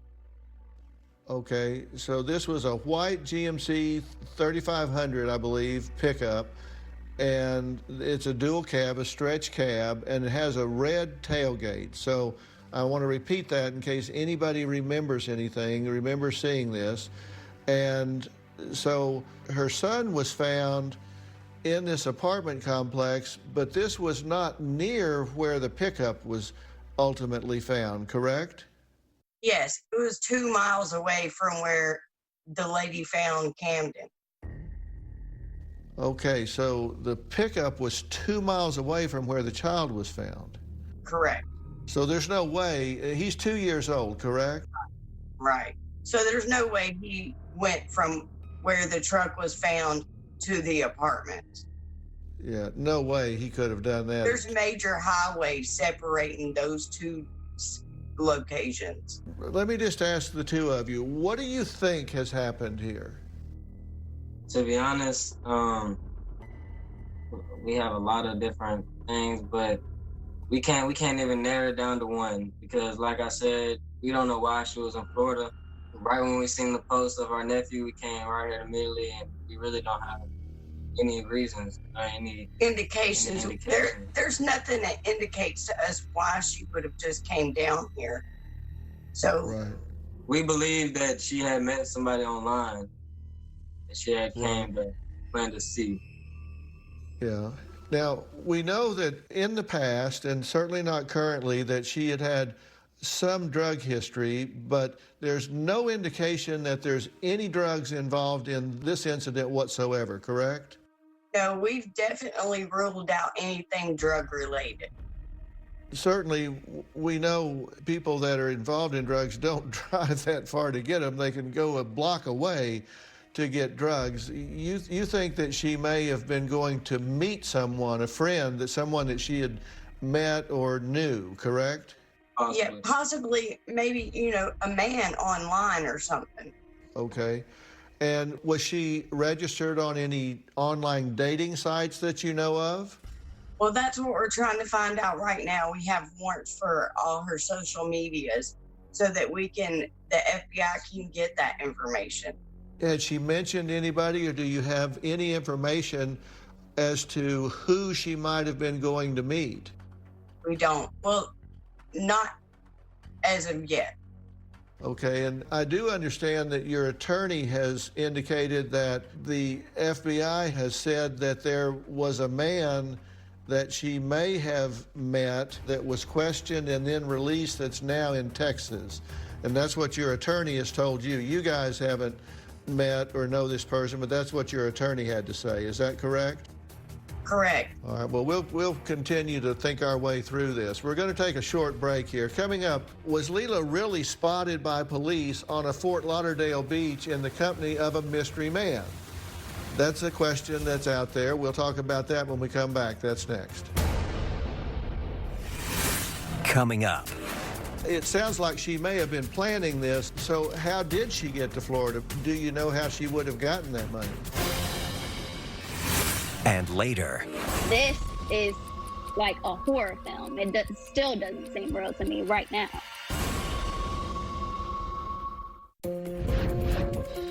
We now return to Missing Mom. Where is Leila Cavett? A Dr. Phil exclusive. Ebony Williams, a mother of 4, was the one that found the little boy standing by himself near the busy Southwest 68th Avenue. I asked him, where's your mommy? And he kind of just pointed kind of like everywhere. And I reached out my hand for him. He grabbed my hand and I just walked around the complex hoping that I would find somebody looking for him or calling his name. We're back talking about the missing 21-year-old mother who has not been seen or heard from in approximately 2 weeks. Her 2-year-old son was found wandering scared and alone, wearing only a t-shirt and a diaper. Her family has no idea why the young mom may have gone to Florida. They say she has no friends or family there, and police say they believe she could be in grave danger. Now, I'm talking to Tina, Leila's mother, and her brother Curtis, and we're trying to figure out why she would have gone to Florida and what may have happened to her while she was there. We were just talking about the fact that she may have gone down there to meet someone that she had connected with over the internet. What makes you think that's what may have taken her to Florida, may have caused her to go to Florida? Well, there was a post made on Facebook that was a screenshot of a post that she had made. And then on the top of her phone, in one of her tabs, you can see a dating app.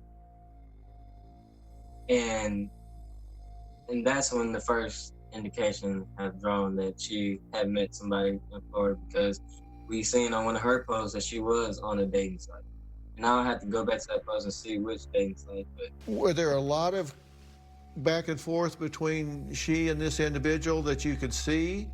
I'm not sure. I never seen any conversation between him, her, whoever. Okay. And was she dating anyone else at the time that you knew of? Right. That's why we were thinking that, because she wasn't currently seeing anyone.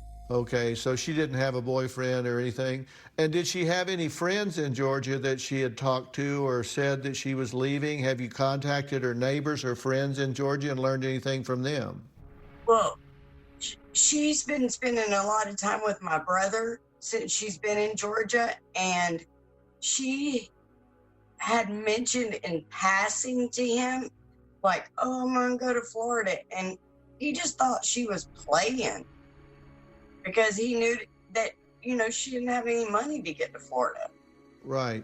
And so how did she get to Florida? Because the pickup that I've seen the pictures of had the stretch cab and the double wheels in the back, so I'm guessing it didn't get great mileage. So that meant it took a fair amount of gas money to get down there. How do you know how she would have gotten that money? I do know for a fact that my brother had given her $40. And then we had saw that she was making posts in the days before selling things on Facebook Marketplace. So we think that there's a possibility she was using that outlet to raise gas money. But we know for a fact that she had only gas money.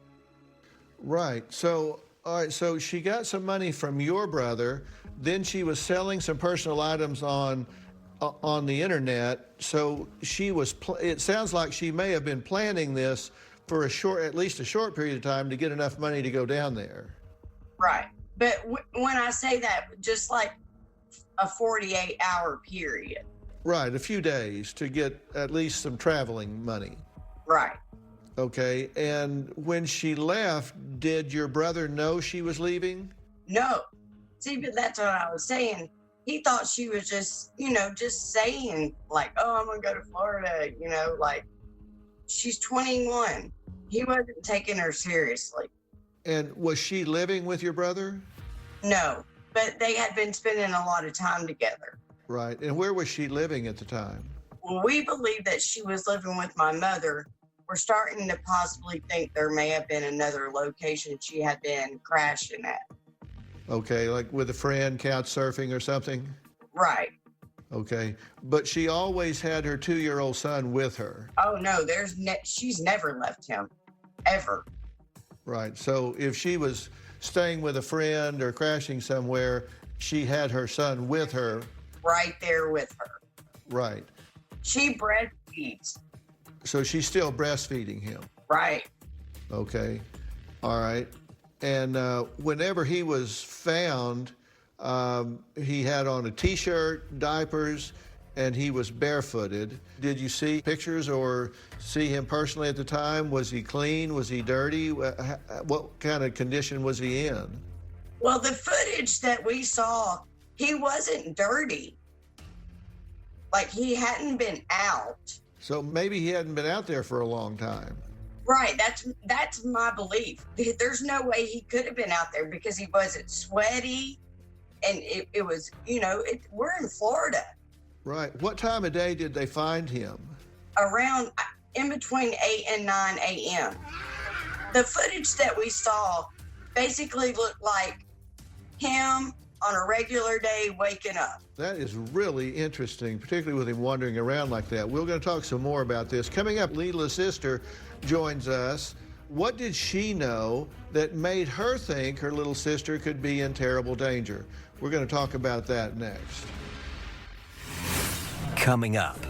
Now, you posted on Facebook that you really feared that something like this would happen to Lila. What did you mean by that? We now return to Missing Mom. Where is Lila Cavett?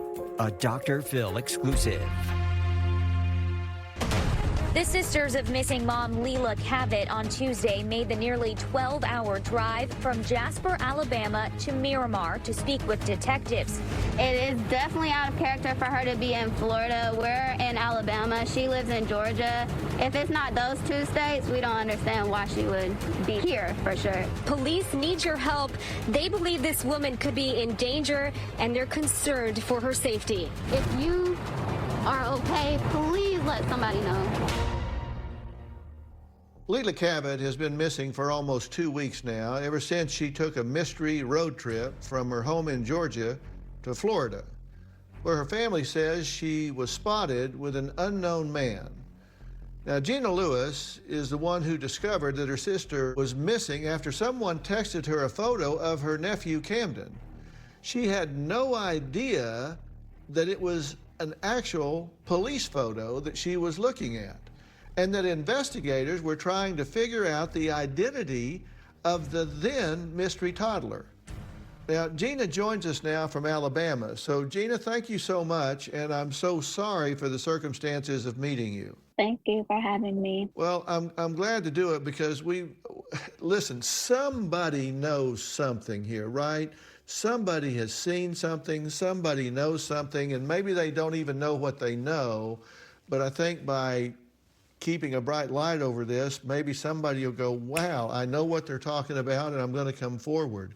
So Exactly. what were your original thoughts when you saw Camden's picture? It was just surreal, really. I couldn't believe what I was reading. At first, I just thought it was just a picture of him. I was just like, oh, he looks so cute. And then when I started reading it, I was like, oh, wow, this is way bigger than I thought. And when did it hit you, just at a gut level, that, uh-oh, something bad happened to your sister? Right. Immediately when I read the post, I was like, oh, wow. First of all, I don't know why she's in Florida. Second of all, she would never leave her son unattended. Now, you posted on Facebook that you really feared that something like this would happen to Leila. What did you mean by that? Well, I didn't mean that something bad would happen to her. I was just saying, like, as the oldest of 6, I've pretty much made it my mission and my dedication in life to make sure my siblings are okay. And it's like, this is like a horror film. It still doesn't seem real to me right now. Oh, I can well imagine. And again, I'm so sorry that you're having to live through this. It's got to be a horrible couple of weeks for you. You two didn't have the best relationship recently. What had come between you? Just life, really. She was living with me for a good period of time, and we just clashed a lot because I was always working and she wasn't, and that was really just that. It wasn't nothing like detrimental. It's just sibling.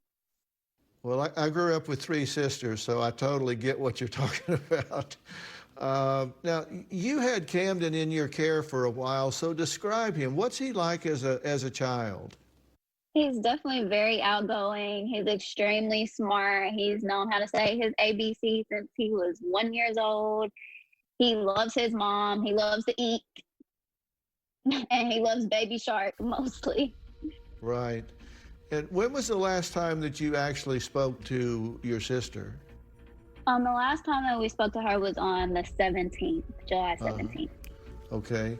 And is it like her personality-wise to make a plan? It sounds like for a couple of days she was selling some things, getting some money together, getting some money from her uncle to load up and head out of state to go meet someone. Does that sound like her? I mean, it does and it doesn't at the same time. Like, she's an adult and she has made choices to move states before, but she's always told us that she was going to go. That was the biggest question. Like, she never mentioned it at all that she was traveling to Florida to anyone in the family. So what surprised you was that nobody knew about it? Correct. Even that she just didn't ask for money or anything. But it doesn't surprise you that she would go meet someone that she had only known on the internet on a... Oh, no, that definitely surprises me. I don't know her to do anything like that at all. Okay, so that's out of character for her. Correct. But a lot of people do that. I mean, they meet somebody on the internet and they get charmed and they say, well, I'll go meet them. And we don't know that that's what's happened here, but it certainly is on the short list of considerations. So right, it would just be weird for her to do that. And even if she didn't say something to the family, I've spoken to all her close friends. She didn't mention that to any of her friends. Okay, so you have talked to her friends, and she wasn't telling anyone, oh, hey, I've met Prince Charming online. Oh, no. And he's in Florida, and I'm going to go meet him in person. No. One of her friends that I've known had the last contact with her was just 2 days prior to the last time that she was seen, and she never mentioned anything like that to them. And this is when she was apparently selling things to get the money to go. Correct. Okay, She very still interesting. didn't mention it. Okay, well, we're going to take a short break here. We'll be right back. Coming up, What did the FBI tell you about a man she was allegedly seen with? Is he a person of interest? Missing Mom. Where is Leila Cavett? A Dr. Phil exclusive continues.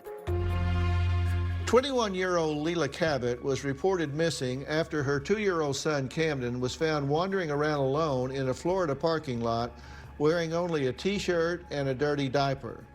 Now, the little boy, the one person who may have witnessed what happened to his mother, is in foster care, and Leila's family is worried he is scared and alone and does not understand what is happening. Now, they've actually hired attorney Javarin D. Buckley to help them sort out the future of this child. Now, Javarin joins us now. Thank you so much for being here and also for helping this family and this young child who must be just overwhelmed right now by what's happening. So thank you for helping this family. Yes, sir. You're welcome. Tell me what you know about what is going on with the child right now and what you know about the investigation into the disappearance of the mother. Well, we know, Dr. Phil, first, thank you for having me. We know that Miss Leila arrived in Florida around July 26, 2020, and her last known location was in Hollywood, Florida, particularly at Walmart. And about 3 days later, July 29th, her son, 2-year-old Camden, was found in Miramar at some apartment complex called Edgewater Apartments. That's about roughly 2.5 to 3 miles away from the Walmart. We know he didn't get there on his own, and we're trying to figure out how he got there and where his mom is at the moment. Well, that's just astounding that he was found that far away from the vehicle. What did the FBI tell you about a man she was allegedly seen with? And I think this was in Fort Lauderdale, is that correct?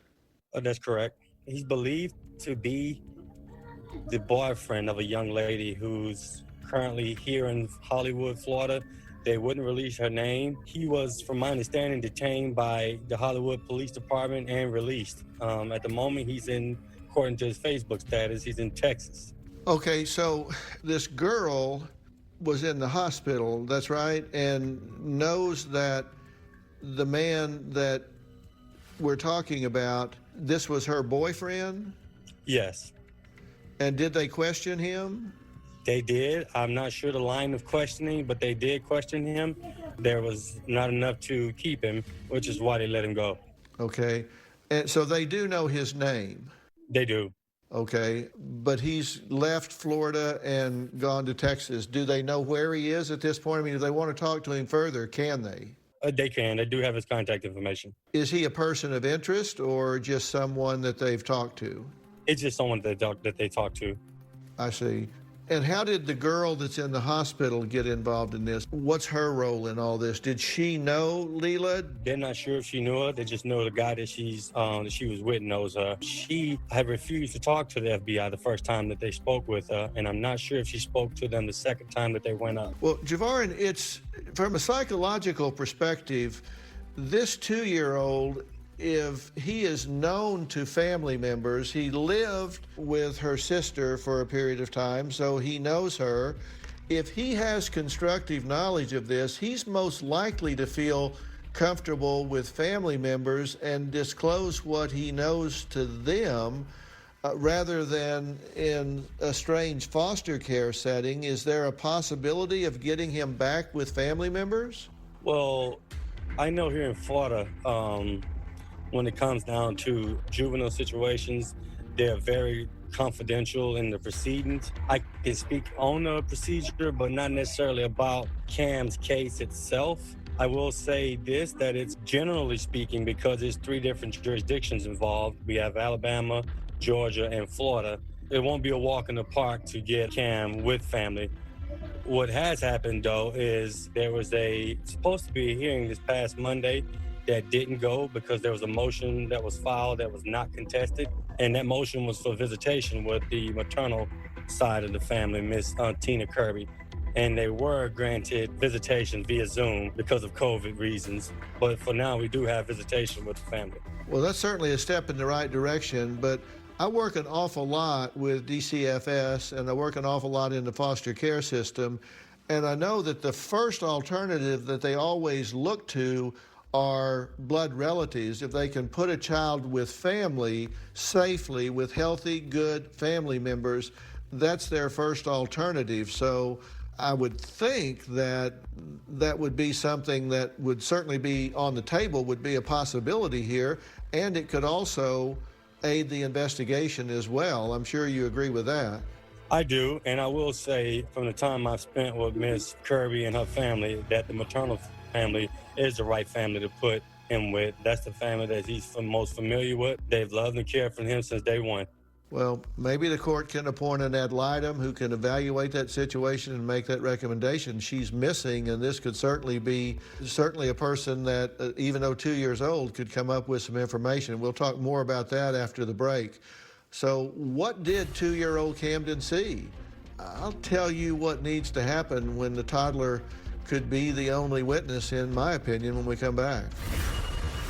Coming up. Tina, Curtis, Gina, who is allowed to visit with the child over Zoom? We all have so far. Okay, and were you able to learn anything from the child about what happened? We now return to Missing Mom. Where is Leila Cavett? A Dr. Phil exclusive. We're back with the family of Leila Cavett, the missing mother who vanished mysteriously in Florida, leaving her 2-year-old son wandering all alone in a parking lot. Now, there have been reports of a mystery man spotted with Leila before she disappeared. Now, we have just received new breaking information that the man that has allegedly been interviewed by police and was released is not a person of interest or a suspect in the case, but just someone that has been talked to. One of the things that I'm really concerned about, Javarn and Gina, Curtis, Tina can weigh in here, is I'm just one of those people that believes from working in the system that the foster care system is broken, and this little boy clearly has been traumatized if he's found wandering in a parking lot with his mother disappeared, and family is prepared and willing to take him. Multiple jurisdictions or not, it seems two things are evident. Number one, there's family that's willing to take him, which is always the preference of the family court if that family is healthy and non-toxic for the child. And two, this child is probably the only one that has relevant information about what may have happened and is most likely to disclose that to family. What can we do to facilitate that happening? Well, Dr. Phil, the way it works here in Florida, and I could just give a general description of it, it's a dependency hearing, and the court will appoint a guardian ad litem who is designated to represent the best interest of the child. And the court would also appoint an attorney ad litem. And the attorney ad litem represents the express interest of the child. And the express interest of the child is those interests that the child obviously can express. So what the attorney ad litem does is they can substitute that, and they do what they think that he would want to do in a case like this. Right. And at the moment, that would be being with the maternal family. Uh-huh. And the state foster care spoke to the child over Zoom. Did he say anything helpful for the case as far as you know? Not that I'm aware of. And have you had the opportunity to speak with the child? I have not. Okay. Tina, Curtis, Gina, who is allowed to visit with the child over Zoom? We all have so far. Okay, and were you able to learn anything from the child about what happened? Not particularly, no. He was just so excited. He was just talking a million miles. He was just talking. He didn't really say anything. Did you ask him any pointed questions about where's your mommy or anything that could be helpful? Honestly, I did not, because I just didn't want to upset him. Right.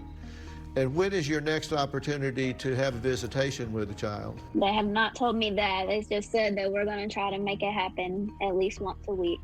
Okay, so weekly, you'll have a chance to talk to him again, and maybe in the next opportunity you would get a chance to ask some questions. So, okay.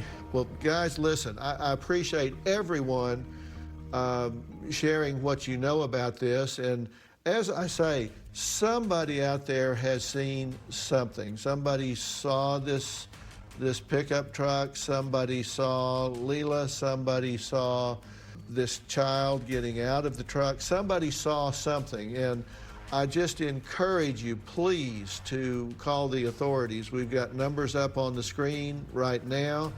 And you just can't give up hope. You just have to assume that this mother is out there. And we want to find her. We want to find her well. We want to find her if somebody is holding her. Whatever the situation is, we want to get this mother back to her child and back to her family, and that's why we've spent this time doing this. Coming up, more missing women, all who went missing under suspicious circumstances. One mother vanished after a bike ride, and another went for a drive, never to return. Where could they be? We'll talk about that when we come back. Coming up.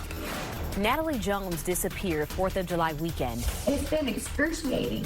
We had no idea. It is literally like she was just picked up out of nowhere and vanished. We now return to a Dr. Phil exclusive. Leila isn't the only missing woman out there. We want to take the opportunity to see if any of you have any information about any of these missing women. Here are their stories. A Walnut Creek woman has been missing since the middle of June after her trip to Joshua Tree National Park. 2 days later, Erica Lloyd's 2006 Honda Accord was found abandoned about 19 miles outside of Joshua Tree Village on Shelton Road. Right now, the search continues for a local mother missing for nearly a year, and police say they suspect foul play. What we know about Cecilia, she's a good mama. She would not have gone this period of time without making contact with her children. She was 30 years old when she vanished. 49-year-old Suzanne Morphew has been missing for weeks. Neighbors say she went for a bike ride near her home on Mother's Day and never returned. Tonight, a desperate search to find a missing mom of 2 boys who hasn't been seen in nearly 3 weeks. Natalie Jones disappeared 4th of July weekend. It's been excruciating. We had no idea. It's literally like she was just picked up out of nowhere and vanished. The family is desperate to find Jones, someone they say wouldn't just go silent. Sandra Crispo's 3 grandsons are the light of her life. Her daughter knows she would never leave them. Family members say she was last seen when a relative gave her a ride home. 2 days later, her home was empty, the lights were on, the back door was unlocked. Crispo's last outgoing call was to her daughter, an ER nurse. And I know that bad things happen to good people, and at this point, I feel like something bad happened to her. She essentially vanished. If you have seen any of these women or have any information about them, please call the local authorities. The numbers are on your screen. Coming up, Leila's family is asking for your help. We'll tell you what to do if you have any information on this missing mother after the break. We've been talking about missing mom Leila Cavett, as well as some other missing mothers and women that have just seemingly disappeared off the face of the earth. Joining us now is Cavett family's grief counselor, Devonda Romanek.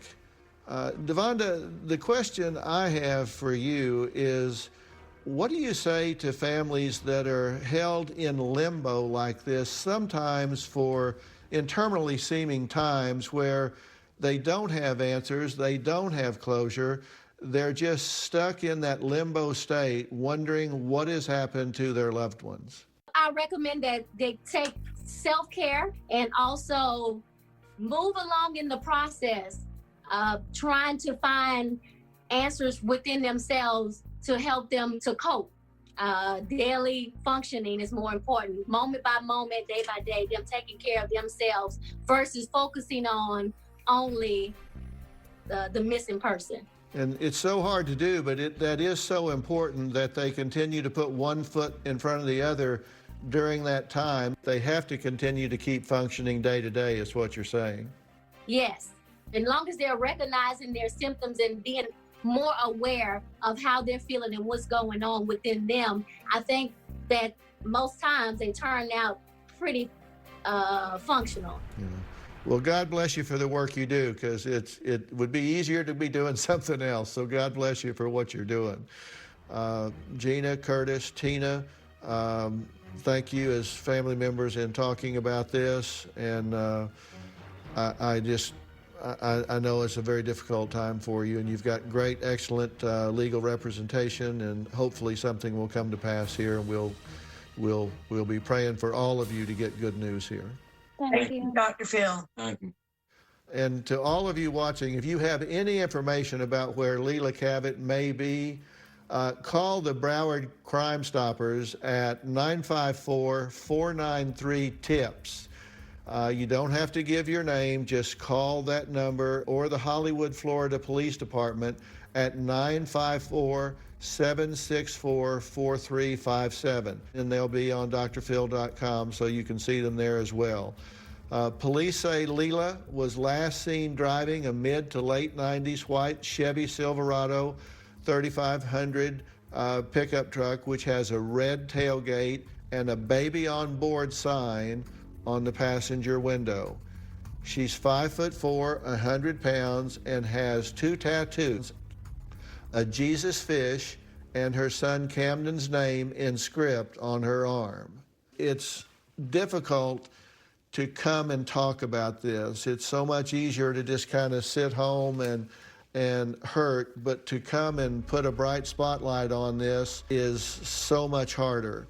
And Javarin D. Buckley is the attorney that is fighting for this family and for the child. And Javarin, we thank you so much as well. Sharing this story can help. Somebody knows something somewhere, and we all are praying for Leila's safe return. For more information about today's show, log on to drphil.com.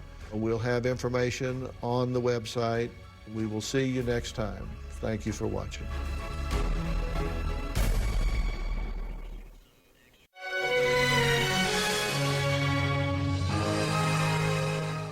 An all-new Dr. Phil from our studio before the pandemic.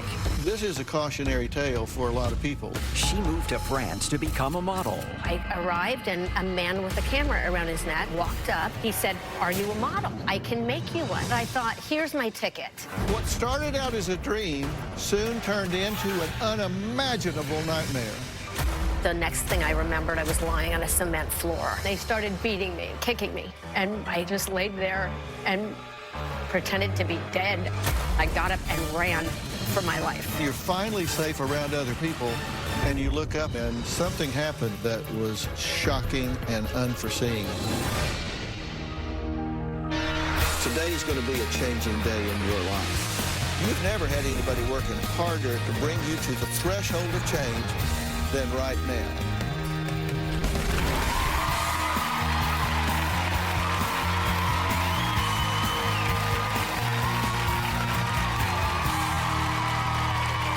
My guest today was a bright-eyed and beautiful 18-year-old girl with high hopes of escaping her small hometown in Colorado to pursue a modeling career in Europe. So she hopped on a plane and found herself in France. But what started out as a dream soon turned into an unimaginable nightmare. The day she arrived, she was kidnapped, drugged, beaten, and raped over a 2-day period, and then dumped on a roadside, left for dead. She said she was so terrified and traumatized, she told no one about her ordeal for over a decade. So how did this broken young girl not only survive, but go on to thrive and become a best-selling author, speaker, and international life coach, helping hundreds of thousands of people the world over, and becoming best friends forever with my wife Robin in the process? Well, she's here today to tell her remarkable story. This is Cheryl Hunter. Joining me now, and I'm honored to say she is my friend, Cheryl Hunter, the producer and host of Rise. Cheryl is an esteemed life coach and a 2-time best-selling author. Forbes magazine named Cheryl one of their top 4 favorite TED speakers. When I was a kid, I chose to be a model. No sooner did we land in France than a man wearing a camera told me he could make me a model. They drugged me, beat me mercilessly. I was now disgusting. I eventually did become a model. It was in Japan. I was sitting at this big wooden conference table. It had massive dents. The grandmother said, wabi-sabi. Wabi-sabi states that the beauty of any object lies in the flaws of that object. I saw me.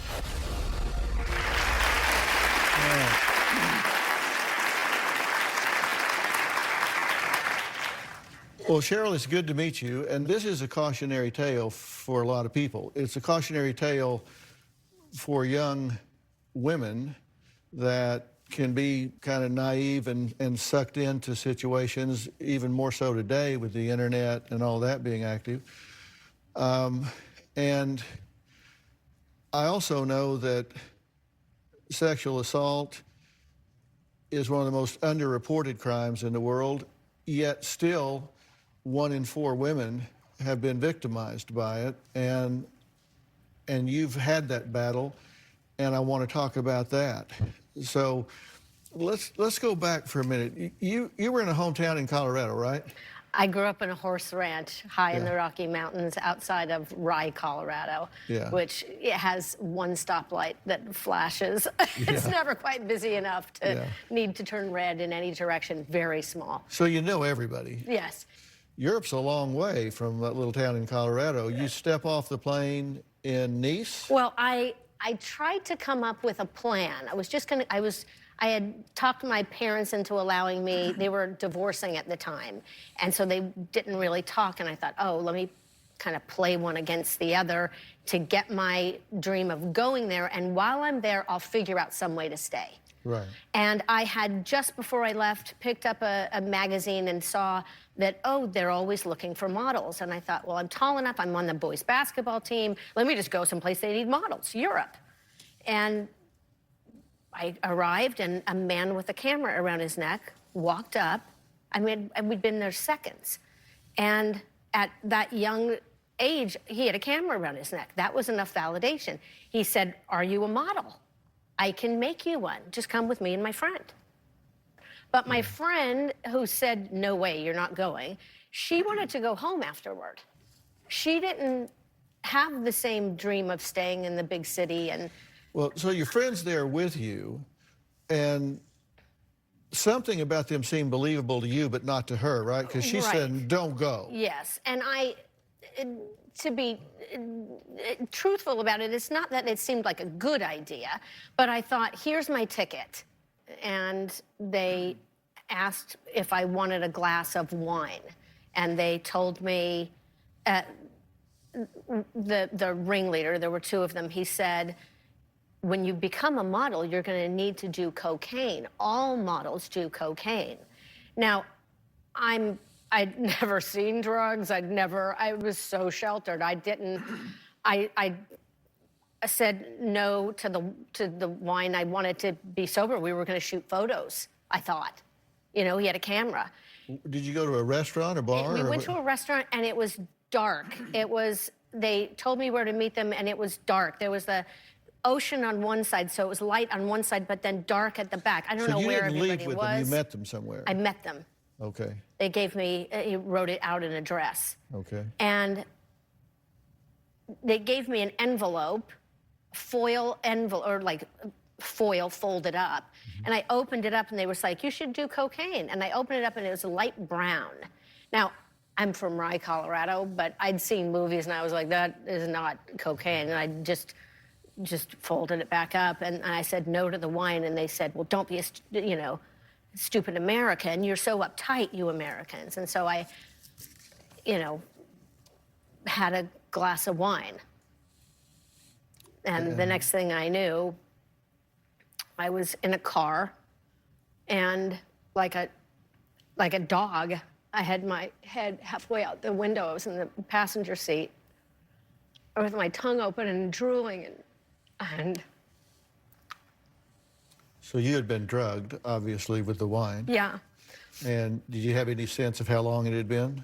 Oh, I had no idea. Was it dark out? No. Okay. So where did they take you at that point? We stopped, we made a stop, and there was the big man with him, and thank you. And we stopped, and there was a young girl that was there, and she was probably, well, prepubescent, like 10 maybe. She was poking me, poking my face, like touching my face, I guess to wake me up or something. I was looking at her, and she was gyrating on the big man's lap, like just completely inappropriate for a child. And that's all I remember. Were you inside, outside? I was sitting still at the door of the car. Okay. So they give you an address, you meet them at this place, they drug you there, you kind of come around in the car with your head hanging out the door, but they've taken you to a second location. And that's where things began to really come unraveled.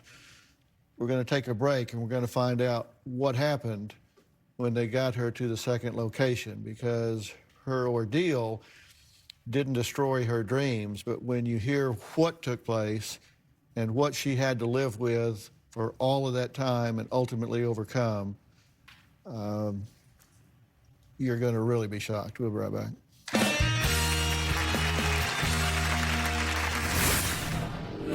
You described it as having demonic animals on top of you. Yes. They said, go clean yourself up. And I saw some sandpaper, and I used it and scrubbed myself. The name of this podcast today is The Secret to a Fresh Start. With us today is Cheryl Hunter.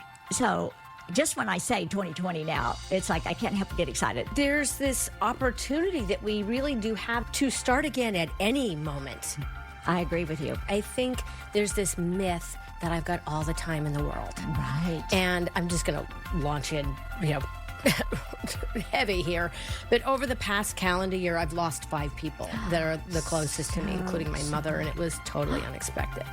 And one of the things, thank you, what it's really brought home is nothing is guaranteed. Right. There really is now, and someday is a myth. I'm just sorry that you've experienced those losses, and I thank you also for telling us about your experience, because it helps everyone. It helps all of us listening. We've all lost someone important, I know.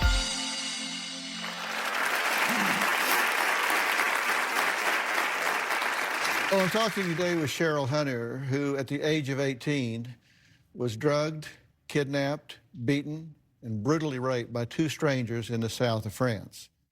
Now, instead of going to the police or even her own mother, she kept the secret all to herself for many years. Cheryl was recently a guest on my wife Robin's popular podcast, I've Got a Secret, and I was so intrigued by that conversation. Robin and I talked about it, and I said, this is a really teachable moment, and I wanted you to share that, and so thank you for being here to do that. Thank you. You're at this place that they've taken you, the second location, and now you're starting to come conscious. Tell us what happened then. Well, I was just conscious then for a flicker. The next thing I remembered, I was lying on a cement floor, and I could hear this rustling sound. It was like of big plastic sheets. I guess it was some kind of construction site or something. No one was there. And the men were there, no one else besides them. And I started, for some unknown reason, I started talking. I was talking about my little brother had been having problems in school. It wasn't premeditated talking. I just was saying, he's so smart. And I know if he'd apply himself, he's comes up with inventions all the time. He's just so, and they kept asking me to shut up. And finally, but I wouldn't. I don't know why. I don't know what drove me to talk. It was just like I couldn't control myself. I don't know if it was the drugs or whatever, but I kept talking, and they started beating me, kicking me, the two of them. And finally I stopped and became silent and just laid there and pretended to be dead. I mean, they each had their way with me, and the only way I could cope was I just looked away and pretended it wasn't happening. I craned my head as far as I could off to the side. And when I did, I saw there was this little shimmering spark of light that was on the wall. And I thought, if I stare at that with all my might, I'll become it. I'm not this scrap heap of a girl being torn to shreds. I'm just this little shimmering spark of light that'll fly away whenever I want. And just ignoring it was happening was how I survived. I mean, I wasn't thinking about surviving. I was thinking, this is incredibly naive, but I was thinking, when are we going to take the photos? That was what I did to cope. Yeah, you hang on to something, you find something that's forward thinking so you can come out of this. It's a light at the end of the tunnel. You create so you can look towards something, because if you don't and you're just here, you described it as having demonic animals on top of you. They were that brutal with you at the time. Yes, and I just kept looking away.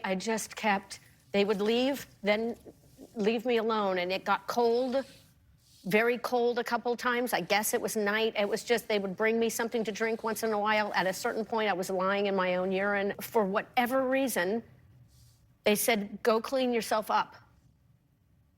And there was a pipe coming out of the wall. I mean, not fixed or no finished. Faucet, just an open pipe. And I saw some sandpaper, and I used it and scrubbed myself. And then one of them cut my hair. Like 4 inches and 5 inches of hair, just chopped it off. And then put me in a car, and I was like, oh, a Mercedes-Benz, wow. You know, I was so naive. I mean, you know, we had a pickup, you know. And then we drive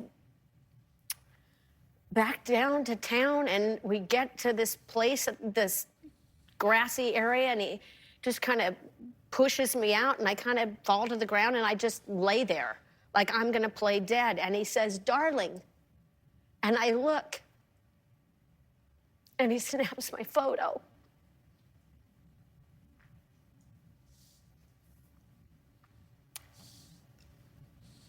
That was the photos. So they finally took your picture? Yeah. I waited until the car was gone, looked around, and I got up and ran for my life. And I went and called my mom. And usually you would have like a little phone booth and some privacy, but these phones were all, like on a bank of phones along a wall, like 2-3 feet in between. Because everything wasn't cell phone at that time.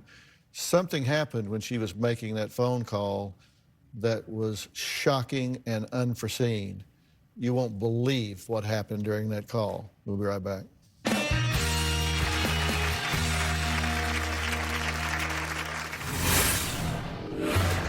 You get to a phone, ultimately, and make contact with your mother. What happened then?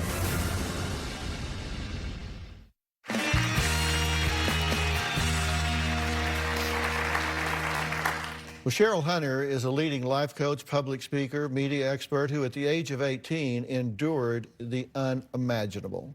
She was kidnapped, drugged, beaten, raped, and left for dead. Somehow, the will of life, she survived this ordeal and has used the experience to not only save herself, but help others in the process. And we're talking about what she endured that day. You get to a phone, ultimately, and make contact with your mother. She answers, and I say, all I can come up with, I'm okay. I'm okay. She hadn't heard from you for 3 okay. days. No, and You we had disappeared. a promise. It had been my birthday while I was there as well. We had a promise that I would reach out every few days to let her know I was okay. So you've been through this horrible thing. You finally get away, get back to civilization, and you're away from them, and you're safe on the phone. What happened then? And the ringleader walks in. My phone is at the end next to this big telescoping door that's wide open. And he leans against the wall and goes, "Hello, darling. Who are you calling?" And I said, "No answer." I literally just hung up on my mom. He found you in the phone. And asks me if I want to go have a drink, like we're friends. And I said, "I just need to go to the bathroom." And I stepped out. There was a big, wide, sort of telescoping door on one side, you know, just big, wide, like not a door, like it went into it itself. And I stepped out that side, looked, and ran for my life. I used to run track at this age, and my feet were kicking my butt. I was running so fast. I've somehow found the little cruddy pension hotel place we were staying, went up there, told her we need to go, and we grabbed what we could and ran and hopped on a train. And that was that. I was at that age. What did you think when you're on the phone to your mother? You've escaped these men that have brutalized you and raped you for 2 days. You finally get back to civilization. You're finally safe around other people. And you look up and there he stands. I thought for years, so we got on this train. We hopped on a train that was going to Italy. And we went through tunnels where the lights would go off. It would be black, like pitch black in a tunnel. I swear, like I felt someone breathing in my ear. And I mean, was it really him? No, I'm sure. But it was something that haunted me, like he would show up at any time. So the trip was now over, but I decided I was going to stay anyway because dadgummit, I had gone through all that to be a model, and I was going to just do it. Did that help you embrace what you'd been living with at that point? It very much did. It made me realize I didn't know how to go on living. I was trapped in a hell of my own mind.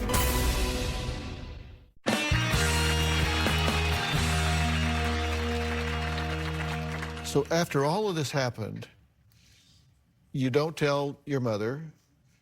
Your friend who's waiting at the hotel, you don't tell her where you've been for 2 days. I don't say anything to anybody. And did she ask you? Well, I mean, no, she didn't. We were at that age. We just got on the train. We have to go. There was no conversation. I said, we need to go now. And we're at that age, we just don't have tough conversations. You step over things. Now, our friendship imploded, as a result of it. But it was, that was that. When my mom then asked me later, well, what happened when you called? I was so afraid. It was the middle of the night. Oh, nothing. I just stepped over it. I went on to become a model. And here I was. I went to Japan, and whenever I became a real recluse. I would have a book that would kind of keep me separate from people, not that they ever wanted to talk to me. But when I wasn't shooting, I hung out at my agent's office. And her grandparents were there because in Japan, they revere their elders and they're always there in case they want advice of any kind. And I was sitting in the conference room one day, running my fingers over this strange wooden table that had the eyes of the wood left in, and it was narrow at one end and wide in the other. I'd never seen something like this. But the grandmother said, "Oh, wabi-sabi." And that's when they took turns telling me about this, the most important of Japanese principles, the grandfather said, which says that the beauty of anything, any object, lies in its flaws. It's not the polished up parts that make something beautiful. It's what is damaged, what is ruined. And something can only rise to beauty if it has a correlate degree of damages and imperfections. It was blowing my mind. I'd never heard anything like that. I had to leave. It was so overwhelming. Where did you go? I went out on the street and just started to walk as fast as I could, started to jog, started to clear my mind. Finally, I realized I hadn't eaten all day, and I stopped at a little cafe. I don't like the Japanese McDonald's, got my lunch at the counter, came and sat down. I was sitting at a table. There was a blank one, an empty one in front of me, and then at the third table facing me was what was probably a bag woman. And I'm just kind of reading my book, doing my thing like always, and she starts shouting. At you? And, well, it sure seems so. People are looking at her and looking at me and looking at her and looking at me. I'm like, I didn't like to be looked at. It wasn't like when I was a model where I'm just like a meat suit. They were looking at me. And the man at the table next to me leaned in and says, "She asks why you make war on Japan." And I'm looking at her, and she's crying, and her snot is frothing up, and she's crazy. And I'm saying to these people, "Can't you see she's crazy? Look at her eyes." And I locked eyes with her. And was overcome with compassion because she wasn't crazy. She was just traumatized and had no idea how to make sense of what occurred to her. And I didn't see a crazy woman, I saw myself. And I bowed to her, and she stopped and fell silent. And I said the only two words that made any sense, "Wabi sabi." And I gathered everything and bowed to the people, and they all bowed back. I used to think, oh, I'm gonna have to live in Japan for Wabi Sabi to translate. I'm gonna have to spend the rest of my life there. I prayed that the notion of Wabi Sabi would translate. But I realized it does. It's not the things that are perfect about us that make us magnificent. It's all the other things that we thought were wrong about us.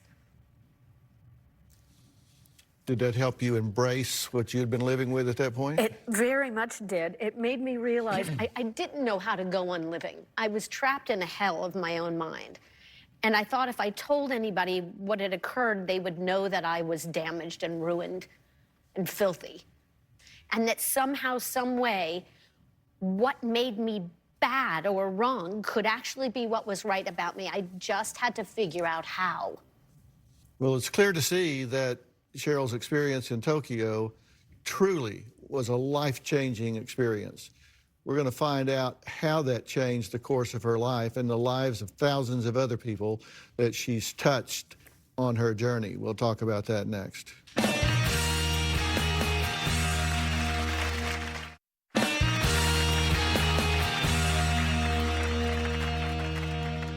My guest today is best-selling author, life coach, four-time TED Talk speaker, Cheryl Hunter. Now, her road to success was far from a success-only journey.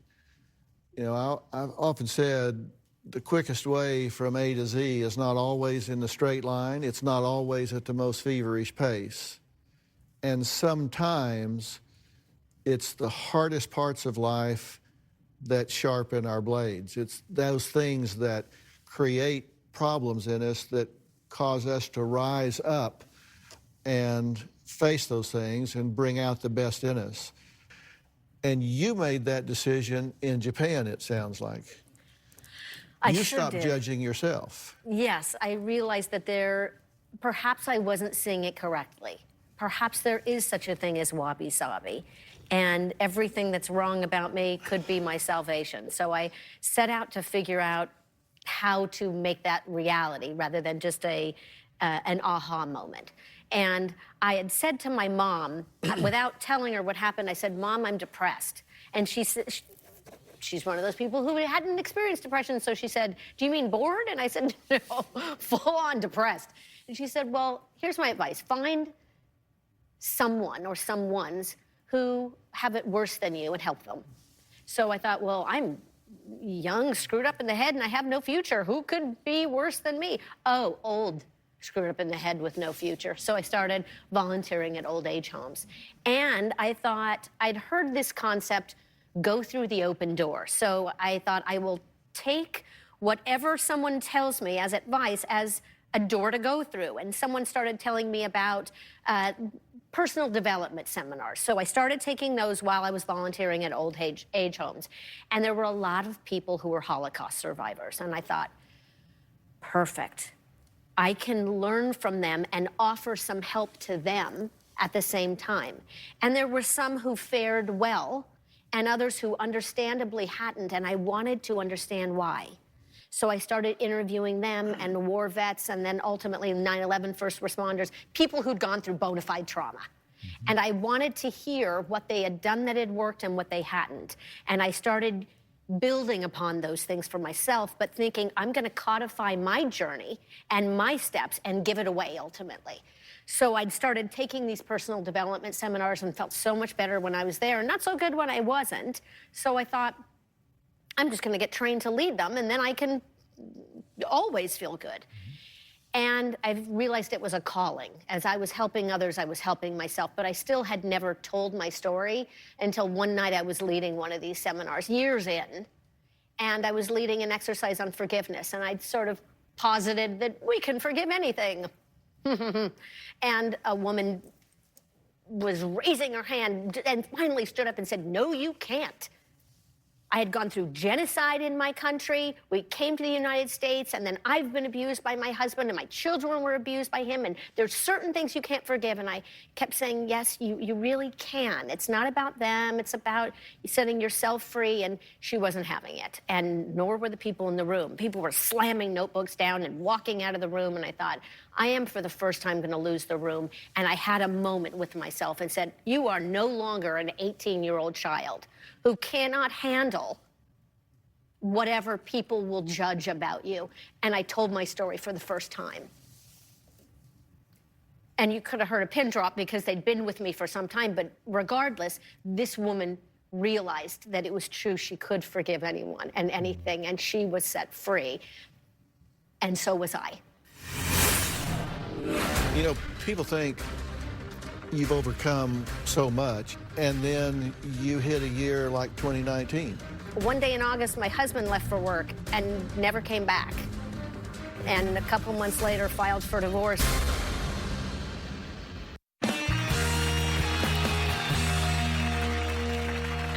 You know, people think you've overcome so much, and you think, okay, wow, I've crested the hill. Now I've got the sun at my back, the wind at my back. I'm sailing down a paved road.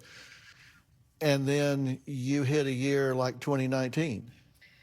And in 2019, what happened? Well, I was coming into the year, I had just lost my grandmother, my mom's mom, and I was grieving her. We were very close, and then my mom unexpectedly passed, which I thought I would have another couple decades with her. And I shot a docuseries telling compelling stories of other survivors who had triumphed. And two of the people in that who I'd become very fond of passed away. And then my next door neighbor, who I loved dearly, passed away. And I thought, I just need to go to the gym and work it all out. And broke my leg in a freak accident to the gym. It was one thing after another. I didn't know which end was up. And then one day in August, my husband left for work and never came back. And a couple months later, filed for divorce, and I received an email. And I was happily married. You know, it was all devastating to me, and I thought, Well, other than that, Miss Lincoln, how was the play? I thought I already gave it the office on all this dealing with trauma stuff. I thought I had my share of it for a lifetime, but that's never so, is it? I was going to do what I had done before and find a way to give it away. And so I started writing out, what can I do to overcome? And what am I doing each day that helps? And I'm writing another talk now called What Wanting to Die Taught Me About Living. I mean, yeah. But listen, I hope you keep talking. I hope you keep teaching. I hope you keep writing. I hope you keep getting up in front of people, because I know you inspire people when you talk. Don't you all agree? Look, I want to thank Cheryl for being here today, and I really just cannot tell you how much it means. And if we go through life and bad things happen and we just suffer, then it's penalty. if we find meaning to the suffering, then it's at least tuition. We've taken a lesson from it, and that's what keeps you from going crazy. Cheryl, thank you for being here. Thank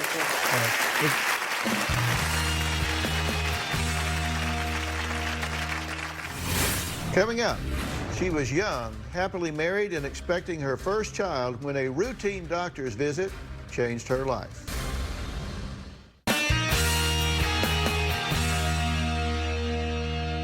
The next segment was taped during the COVID-19 stay-at-home order.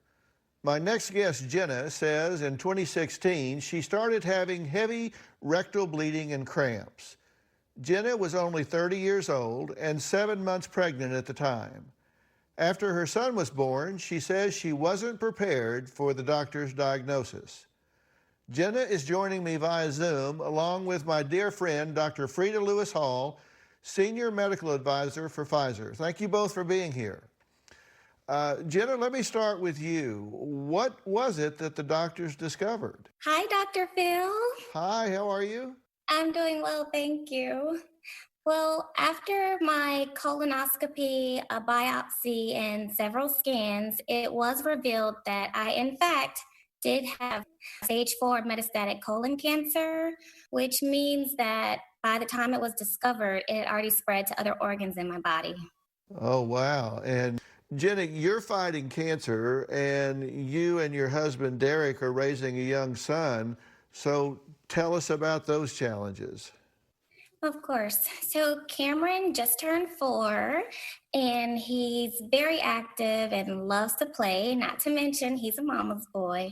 So the guilt and heartbreak of not always having the energy or physical strength to be the mom that I wanted to be felt insurmountable on top of everything else I had going on. But Derek is the most amazing husband and father, and he always steps in to fill in the gap. Well, that's great that he does. So, Dr. Frida, how many people are affected by this type of cancer? Well, Dr. Phil, over 1 million people are living with colorectal cancer. It's the 3rd most common cancer in the United States in both men and women. And more than 50,000 people died due to colorectal cancer last year. Wow. So the screening guidelines for colorectal cancer have changed, right? So tell us about that. Yes, they have. The American Cancer Society now recommends starting colorectal cancer screening at age 45 instead of age 50. And this is because of the rising incidence of colorectal cancer in younger people like Jenna. Jenna, it's been 3 years since your diagnosis. So tell us, how are you doing now, 3 years in?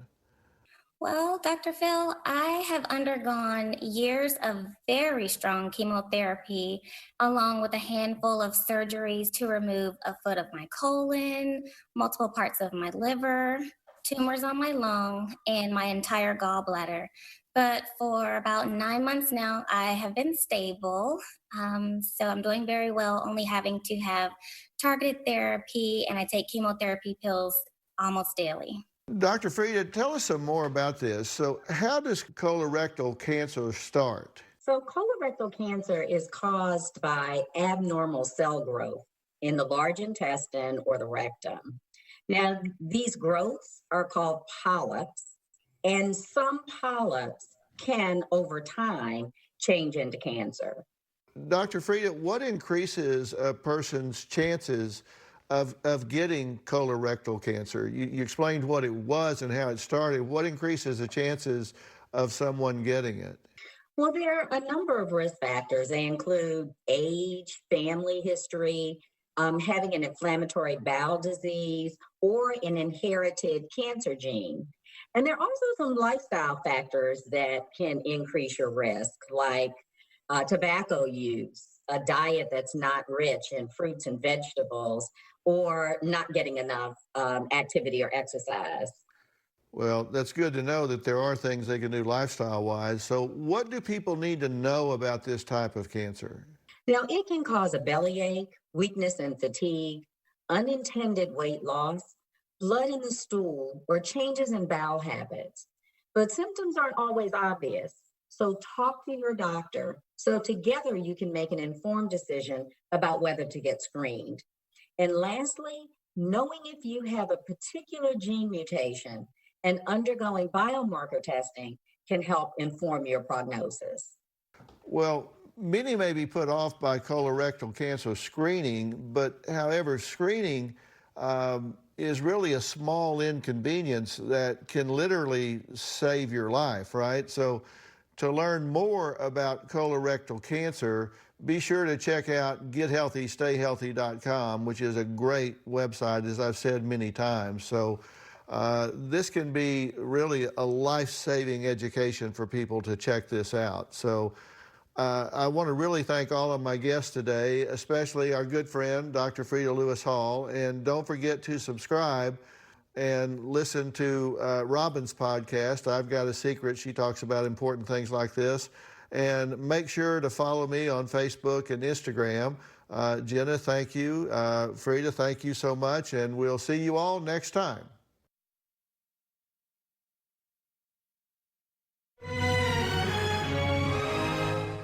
An all-new Dr. Phil from our studio before the pandemic. They fear their son is a pedophile. Robbie told me he had sexual urges towards his siblings as well as other children. It made me feel nauseous. I felt that I had failed him as a father. The alarming phone call to her son. The thought of raping somebody makes you happy. Right. What happens Do you think that you would try and hurt one again? There's a high risk. when he's released from treatment? If I do get out, there's more chance I have of doing it again. Did he have remorse? Did he have guilt about that? Today is going to be a changing day in your life. You've never had anybody working harder to bring you to the threshold of change than right now.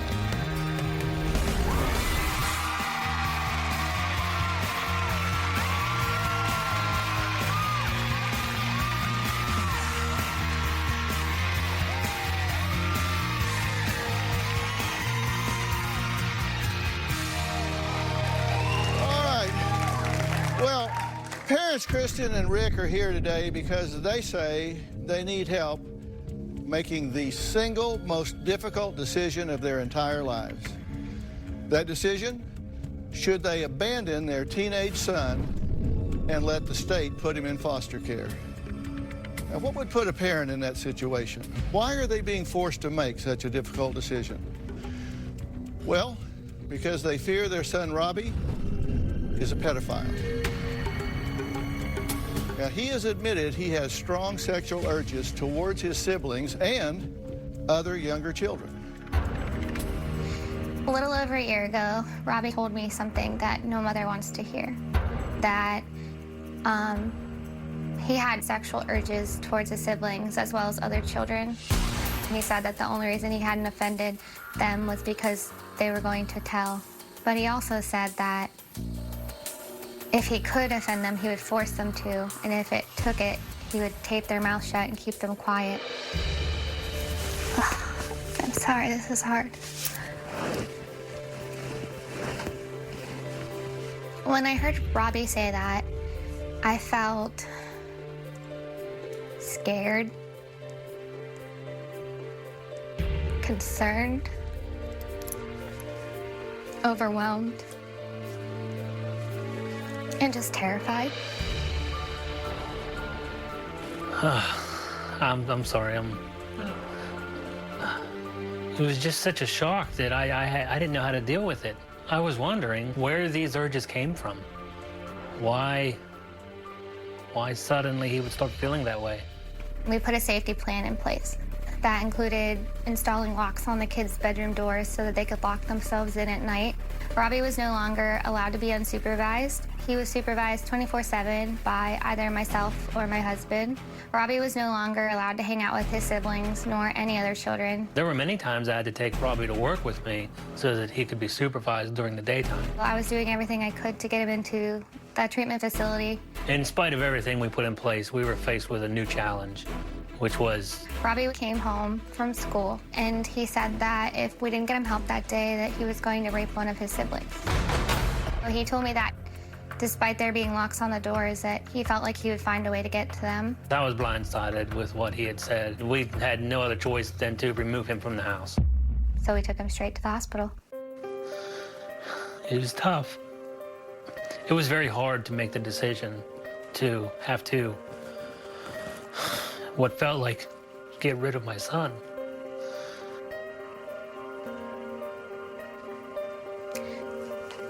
We left him at the hospital, and he never came home.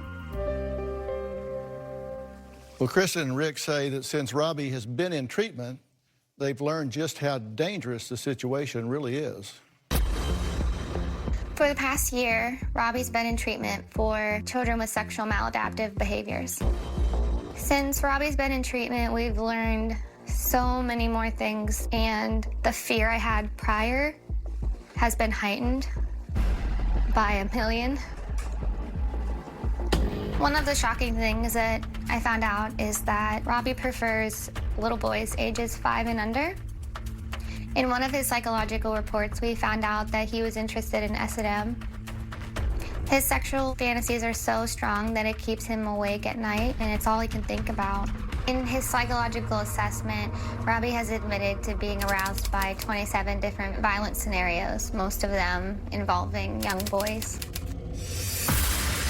Robbie has told me that acting on his impulses would make him feel extremely powerful, and he likes the idea of being in control, and victims will just get over things. Robbie does not understand or believe that consent is appropriate, and he's not capable of correctly identifying faulty beliefs and distortions. Lately, he's expressed that he just wants to harm someone whenever he gets out. Robbie believes that deviant sexual behavior is normal. He also doesn't understand or believe that there will be consequences for his behavior. He will reoffend if he's given the opportunity, because he wants what he wants and when he wants it.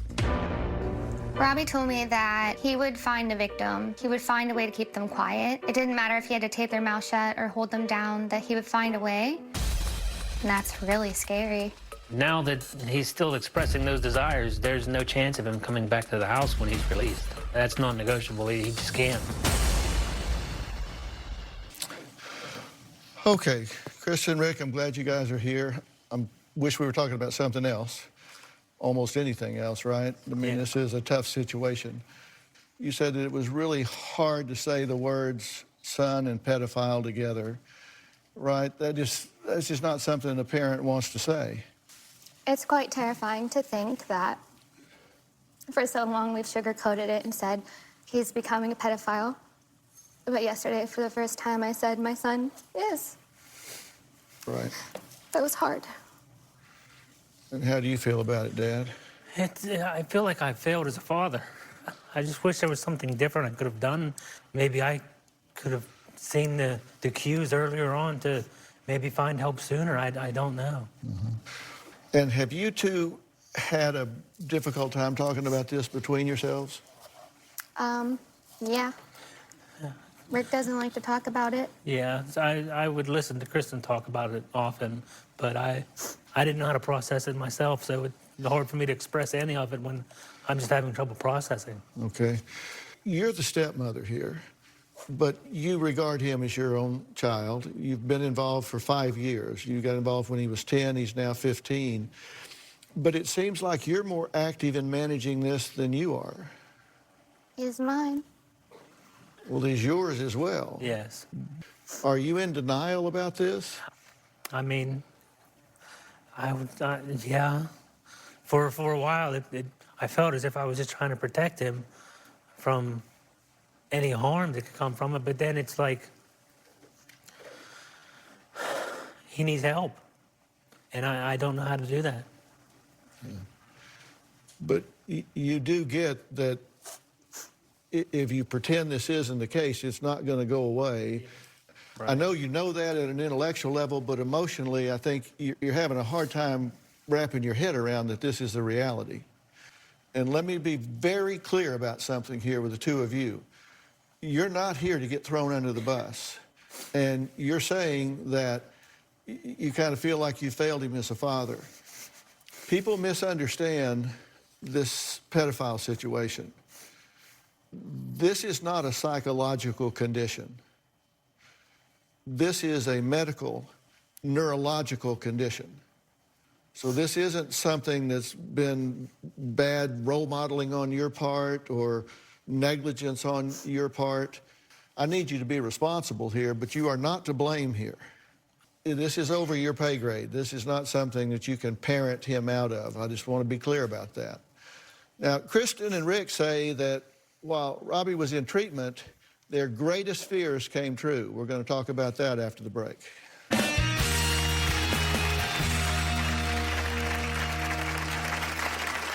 We found out that Robbie had sexually assaulted 2 young girls. He was completely unapologetic about it. It was like a punch to the gut. I felt absolutely devastated. And later... So the thought of raping somebody makes you happy. Right. And how do you think that they would feel? I don't think twice about how other people would feel. I just think of how I would feel.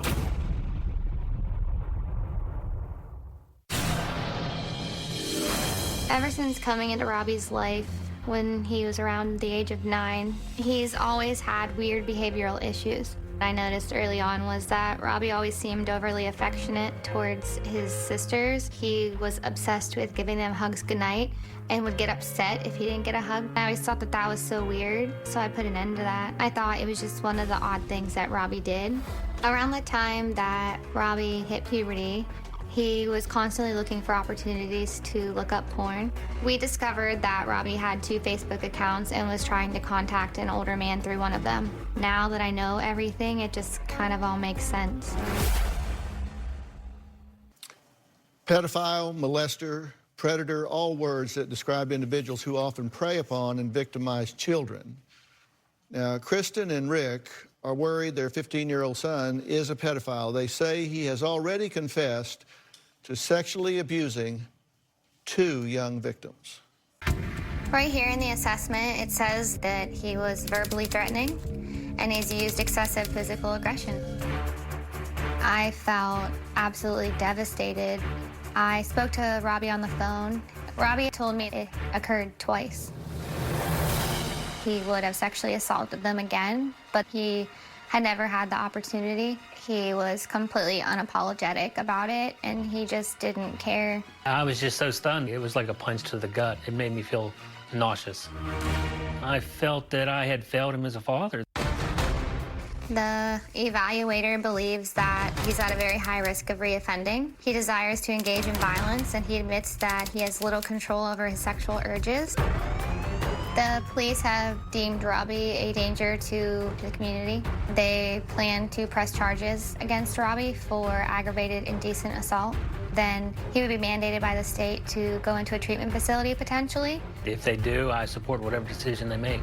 I never thought in a million years I would ever be facing this situation. I am so exhausted. I don't even know what normal feels like anymore.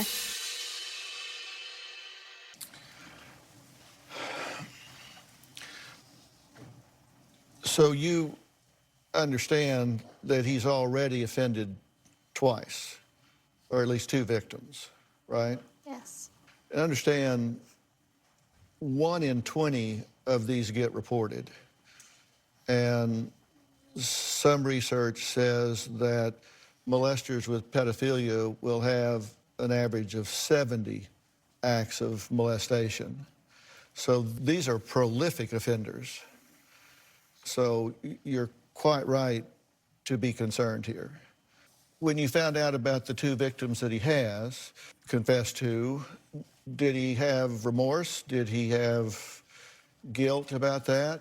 No, he said that they wanted to do it too, despite the victim's testimony stating otherwise. A pedophile's attitude is that this is something that both of them are willing participants in and they both want it, and consent is not an issue with them. And that's why I'm saying this is not something you can reason with him about. Just say, hey, come on, you think that these children want this, they don't. That you're talking to yourself when you have that conversation. And how many children are in the home? We have 5 in the home. Okay, so if you brought him home, you would be bringing him home to 5 children. That is distinctly non-optional, because if you bring him home, you will lose all 6 children, because Child Protective Services will descend on you like SWAT team and take them all out of the home. We wouldn't do that, but it doesn't make it hurt any less. I understand. I also understand that sometimes you have to make choices, and it's not you're choosing 5 over 1, you're choosing 6 over none. Next, we're going to hear from Robbie. We're going to find out why he worries that being released back into the real world will fuel his fantasies and urges, making him a threat to strangers. That's after the break.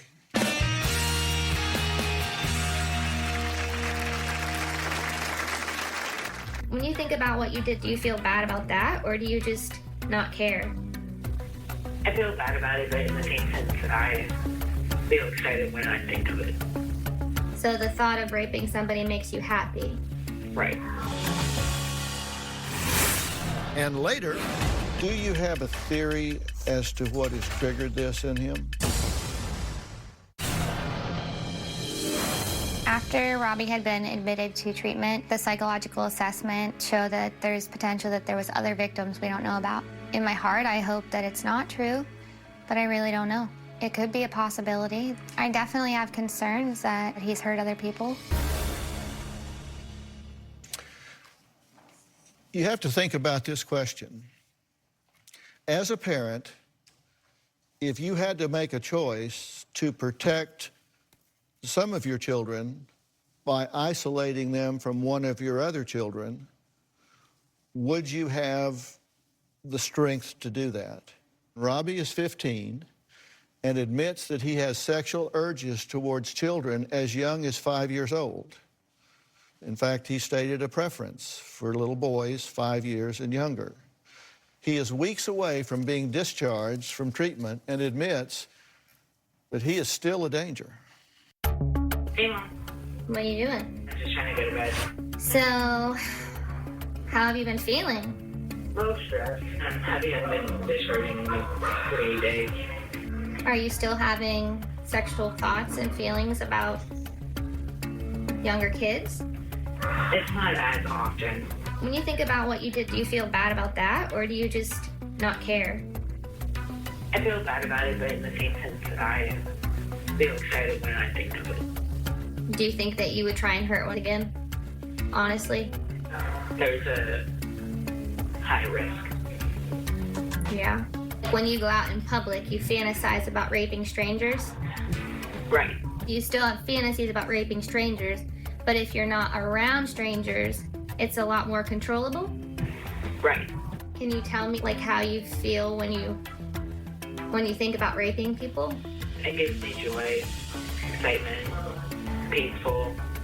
So the thought of raping somebody makes you happy? Right. And how do you think that they would feel? I don't think twice about how other people would feel. I just think of how I would feel. So you only care about what you would gain sexually? Pretty much. Do you still feel like if they let you out today that you would find a victim and that you would rape them? It's not that, it's me trying to manipulate someone else. So you think you would try to convince them to let you have sex with them? Yeah. And what happens if they aren't willing to? You told me that you would hurt them or make them shut up. Do you still feel like that? Occasionally. Do you feel like you still have sexual thoughts and urges towards the same people you used to? Do you feel like if you got out of there, like you're gonna do that stuff again? Sometimes I even worry about my own thoughts.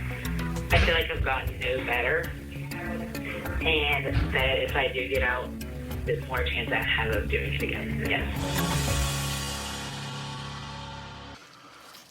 Okay, now that's a weekly check-in, right? And, Well, sometimes weekly, sometimes more than once a week. and you report the results of that to the program? So most of the time, the therapist is present when I talk, and if not, then I absolutely will report any information that he gives me to try and help him get better. Because he won't talk to the therapist. No, And what is their attitude about it at this point? they don't want him there anymore. They don't care. They just think that he's set in his ways and this is who he is, and sorry, here's your kid. Take him back. And so what do you see the alternatives as being at this point? I mean, I've searched high and low looking for other treatment facilities, but I just keep falling short. But I'm trying. Have you thought about prosecuting? That's what you've been told by this program, right? Yes. That if you prosecute him and he pleads guilty, gets into the system, then they will court order something and put him into a state program. We've advocated for it and told them to press the charges, and they're dragging their feet. It's like nobody wants to help. And if when he's discharged, you just don't show up, what have they told you will happen at that point?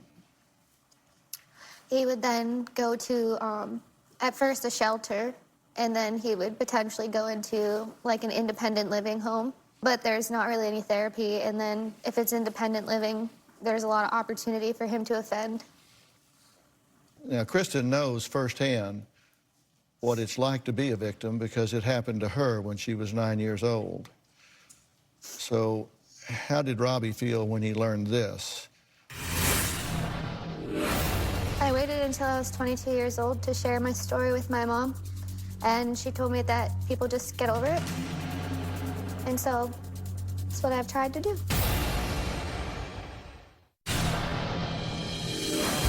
I know how much Robbie's actions will affect his victims because I've experienced that myself. When I was in 4th grade, I experienced being molested.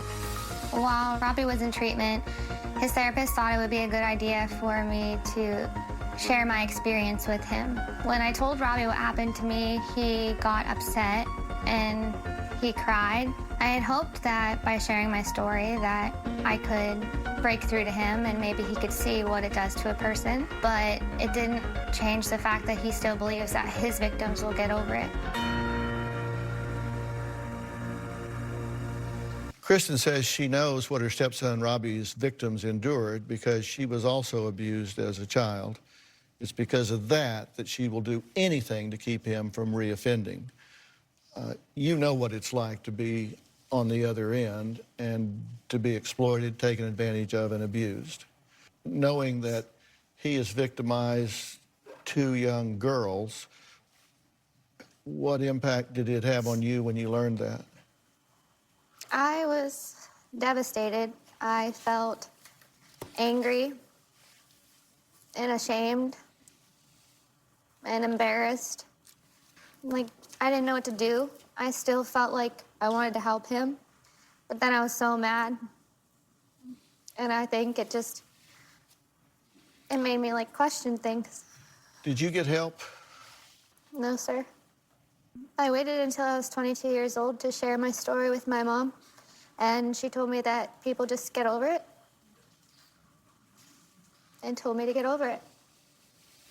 And so that's what I've tried to do. Yeah, that's not how that works. Do you have a theory as to what has triggered this in him? When I came into their life, they had a man in their life, and him and his sisters would go visit, and it was very weird because he only wanted Robbie to visit. He wanted him, like, to be there alone, and this man's obsession was just too much. So I put an end to that relationship because I felt like there was something definitely off about it. But when I've asked Robbie about it, he's told me he doesn't remember him being offended. But then there was this one weird conversation we had where he said, sometimes I wonder if he did do something to me and I just can't remember it. So you think he may have been abused? I wonder. There's no question that that can have an influence. But when I said this is not something that you're going to be able to parent him out of, there are some real cerebral abnormalities that we see in pedophiles, particularly in the temporal lobes, that we don't see in the general population. And have they done anything to brain map this child to find out what's going on with him neurologically? Okay. No. I'm just curious if they've really delved in and looked at all of the different factors that add up to this behavior in the end. Because it seems like they're just washing their hands of him at this point. Well, the question becomes, what do Kristen and Rick do now? Because the clock is ticking. And very, very soon, this child is going to be on the curb. I'm going to tell them what I think should happen after the break.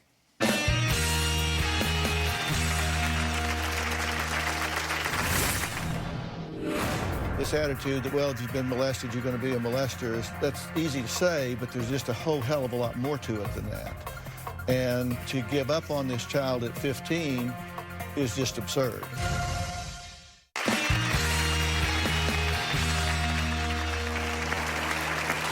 One of the responsibilities of a parent is obviously to keep your children safe. The question is, what happens when one of your children is a pedophile? Well, that is parents Kristen and Rick's reality. Yet Kristen says her husband doesn't really like to talk about their son's serious issues. It's been months of feeling like I don't have hope. It's just been hard. And then we don't talk about it. Robbie's issues have definitely taken a toll on me. I'm tired. I'm mentally exhausted. I'm disappointed, angry, frustrated, and just so tired. I feel like I'm carrying the weight of our entire family. Richard's been so stressed that he's not talking about it and he's not dealing with it. We both agree that Robbie needs more treatment, and when he gets emotional, he just shuts down. I just know that it's too much for you, so I don't make you talk about it. It still hurts me when I think about it. It's been very hard for me to talk about it. I haven't really spoken much about it since it happened. I didn't know exactly how to handle the situation myself, so I was struggling. There's days where Richard's so depressed that he doesn't get out of bed. For a long time, I was the one participating in the family sessions, and that was extremely overwhelming. I'm the glue for the family, and sometimes I don't have a rock to lean on, or sometimes I feel alone, which in turn makes me not talk about it. I just hold things in. I feel like I'm going through it by myself.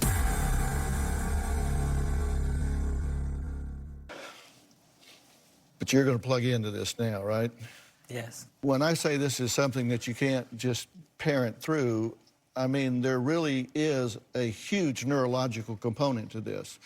And that means that if you look at the brains of a pedophile versus the brains of the general population, they are distinctly different. We don't know what's going on in his brain at this point. This attitude that, well, if you've been molested, you're going to be a molester, is just, that's easy to say, but there's just a whole hell of a lot more to it than that. And to give up on this child at 15 is just absurd. I just am not prepared to do that, even almost. I want to add someone to our conversation, and this is Dr. Daniel Sanderson, who is the clinical director for Star Guides Wilderness Therapy, which is a program that works exclusively with adolescents experiencing compulsive sexual behavior problems. So, Dr. Sanderson, thank you so much for being here. It's great to be here. Thank you, Phil. What do you hear going on with Robbie that these parents need to understand? You know, I'm hearing a lot of things, and obviously brings up a lot of questions for me as well. But I agree with you, Phil, when you're saying, let's don't give up on this kid yet. He's 15, okay? I suspect that we're probably talking about early developmental trauma here. There are likely neurological pathways that neurobiology has not yet actually been developed. Those pathways have not been developed, and they haven't had a chance to be developed because Robbie is stuck in this spot where he needs that power and control. That seems to be that amazing theme that keeps coming through all of this. That's the piece that needs to get disrupted, and at the same time, Robbie needs an opportunity in an environment that can keep him away from that part that's been hyper stimulating for him that will give him an ability to think with a clear brain to kind of get into spot of sobriety, which I don't think is happening in his current treatment environment. So obviously an out-of-door wilderness environment would be perfect for that kind of a trial, to see if we can't get him in that spot where we can disrupt this hypersexualized pattern and also give him an opportunity to begin developing a sense of himself that's not just based on his sexuality. The fact of the matter is, if you follow their protocol, the level at which these kids reoffend is surprisingly low.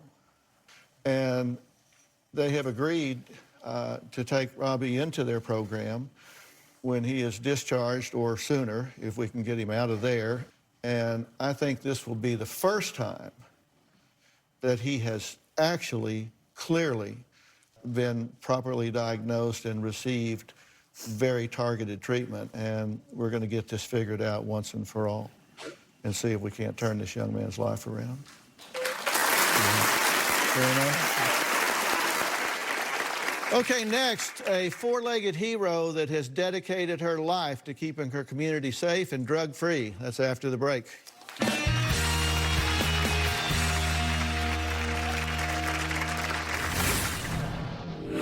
She saved a 4-year-old boy's life this past summer. She did. If it had been probably another 10 minutes, we would have lost the child.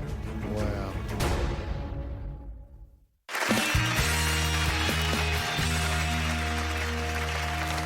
Well, I've been dedicated to sharing the stories of our brave first responders in a series that I call Behind the Badge. Today is no different. Yara is a canine officer who has not only taken over $8 million in drugs off the streets, but also made headlines after she saved a 4-year-old boy's life. Now, before we meet this remarkable four-legged hero, give a warm welcome to Yara's partner from the Sweetwater County Sheriff's Office in Wyoming, Deputy Derek Morrell.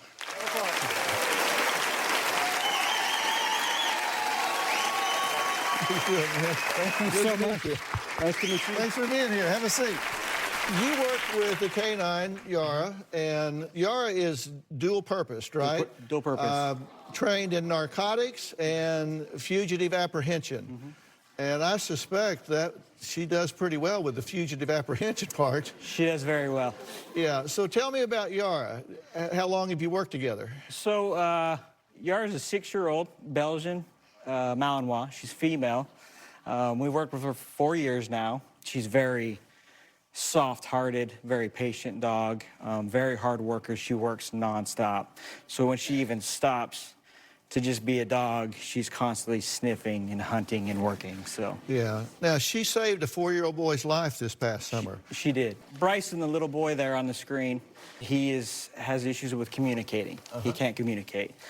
He also suffers from seizure disorders and stuff like that from an illness he got as a baby. So I was headed to a call, and I heard over the radio a dispatch of a lost child, and that the child had been lost for a while. And once I had heard that, you know, it was 4-year-old, it's kind of everybody, all hands on deck, you know, when you're missing a child. Right. So one of the local cops asked, like, would you be interested in doing a track? And I was like, well, I don't know, because there's been so many people that's walked around. So I don't know how that will go, because they're trained to go off of fresh human odor. So when you have so many people walking, she doesn't know which odor to go after. But then I just kind of thought about the training that I was given, and the instructors stressed, trust your dog, trust your dog, trust your dog. And so I thought, it's not going to hurt to bring her out. And then as we were walking along down the street, she suddenly started to pull me like I was on a boat being pulled by skis. I could not stop her. She was pulling so hard. And she pulled and pulled and pulled me around a city block, went up an alleyway. She went straight up to this pure black tinted window car, jumps on the driver's side door and starts staring inside, and she turned and looked back at me. And I was thinking, oh no, she just scratched this car up, and now I gotta answer to the sheriff that now we gotta pay for a paint job. And so when I went up to the car to pull her off, I just saw this kid folded up underneath the gas and brake pedal on the floorboard of the car. and just pure red face, sweat beating down. What was the temperature in the car? Around 140 degrees. Wow. And the kid, as far as we can gather, was in the car for anywhere around 43 to 45 minutes. Wow. So the medical staff had mentioned that if it had been probably another 10 minutes, the child wouldn't have been conscious, and most likely we would have lost the child. Wow. And she found that child? She found that child within 6 minutes when we had been searching for a long time. So we're going to take a break, and when we come back, we're going to meet Yara. Well, I've been speaking with Deputy Derek Morrell from the Sweetwater County Sheriff's Office in Wyoming about his amazing canine partner, Yara. But I think it's about time we meet this special police officer, and we're going to see Yara work. Now, she's a drug dog, so if any of you... I'm just saying. So, Yara, please come on out.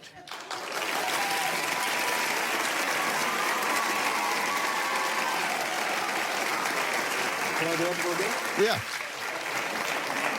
Escorting Yara is Sheriff John Grossnickel. Sheriff, how are you, sir? Nice to meet you. Good to meet you. Come here, pup. How are you? Hey, come say hi. Hey, can I pet her? Oh, yeah, absolutely. Okay, I just want to be She's sure a that big lover. Okay, how you doing, pup? How you doing, pup? So earlier this morning, Deputy Morrell hid a filter with the scent of heroin on this stage. So you put drugs on my stage, huh?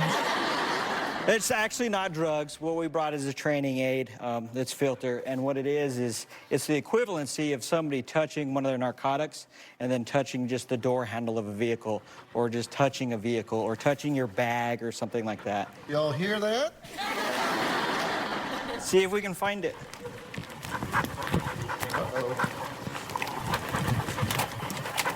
Girl. Sit.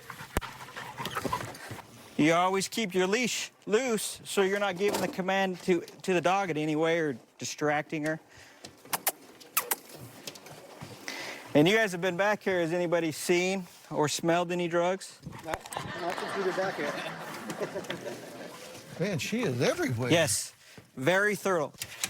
She doesn't care that there's food. She doesn't care that there's people around. There's somebody's ramen noodles and she went right by him. See the change of behavior? Uh-oh.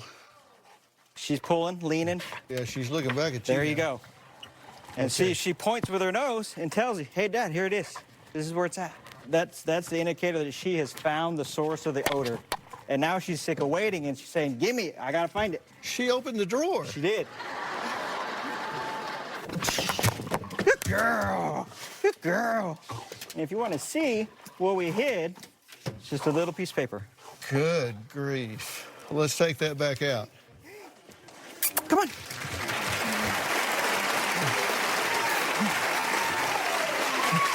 Girl. That is amazing and impressive. These dogs are just a tool that are invaluable to agencies like us. She is my nearest partner, and she is a button away if somebody tries to attack me.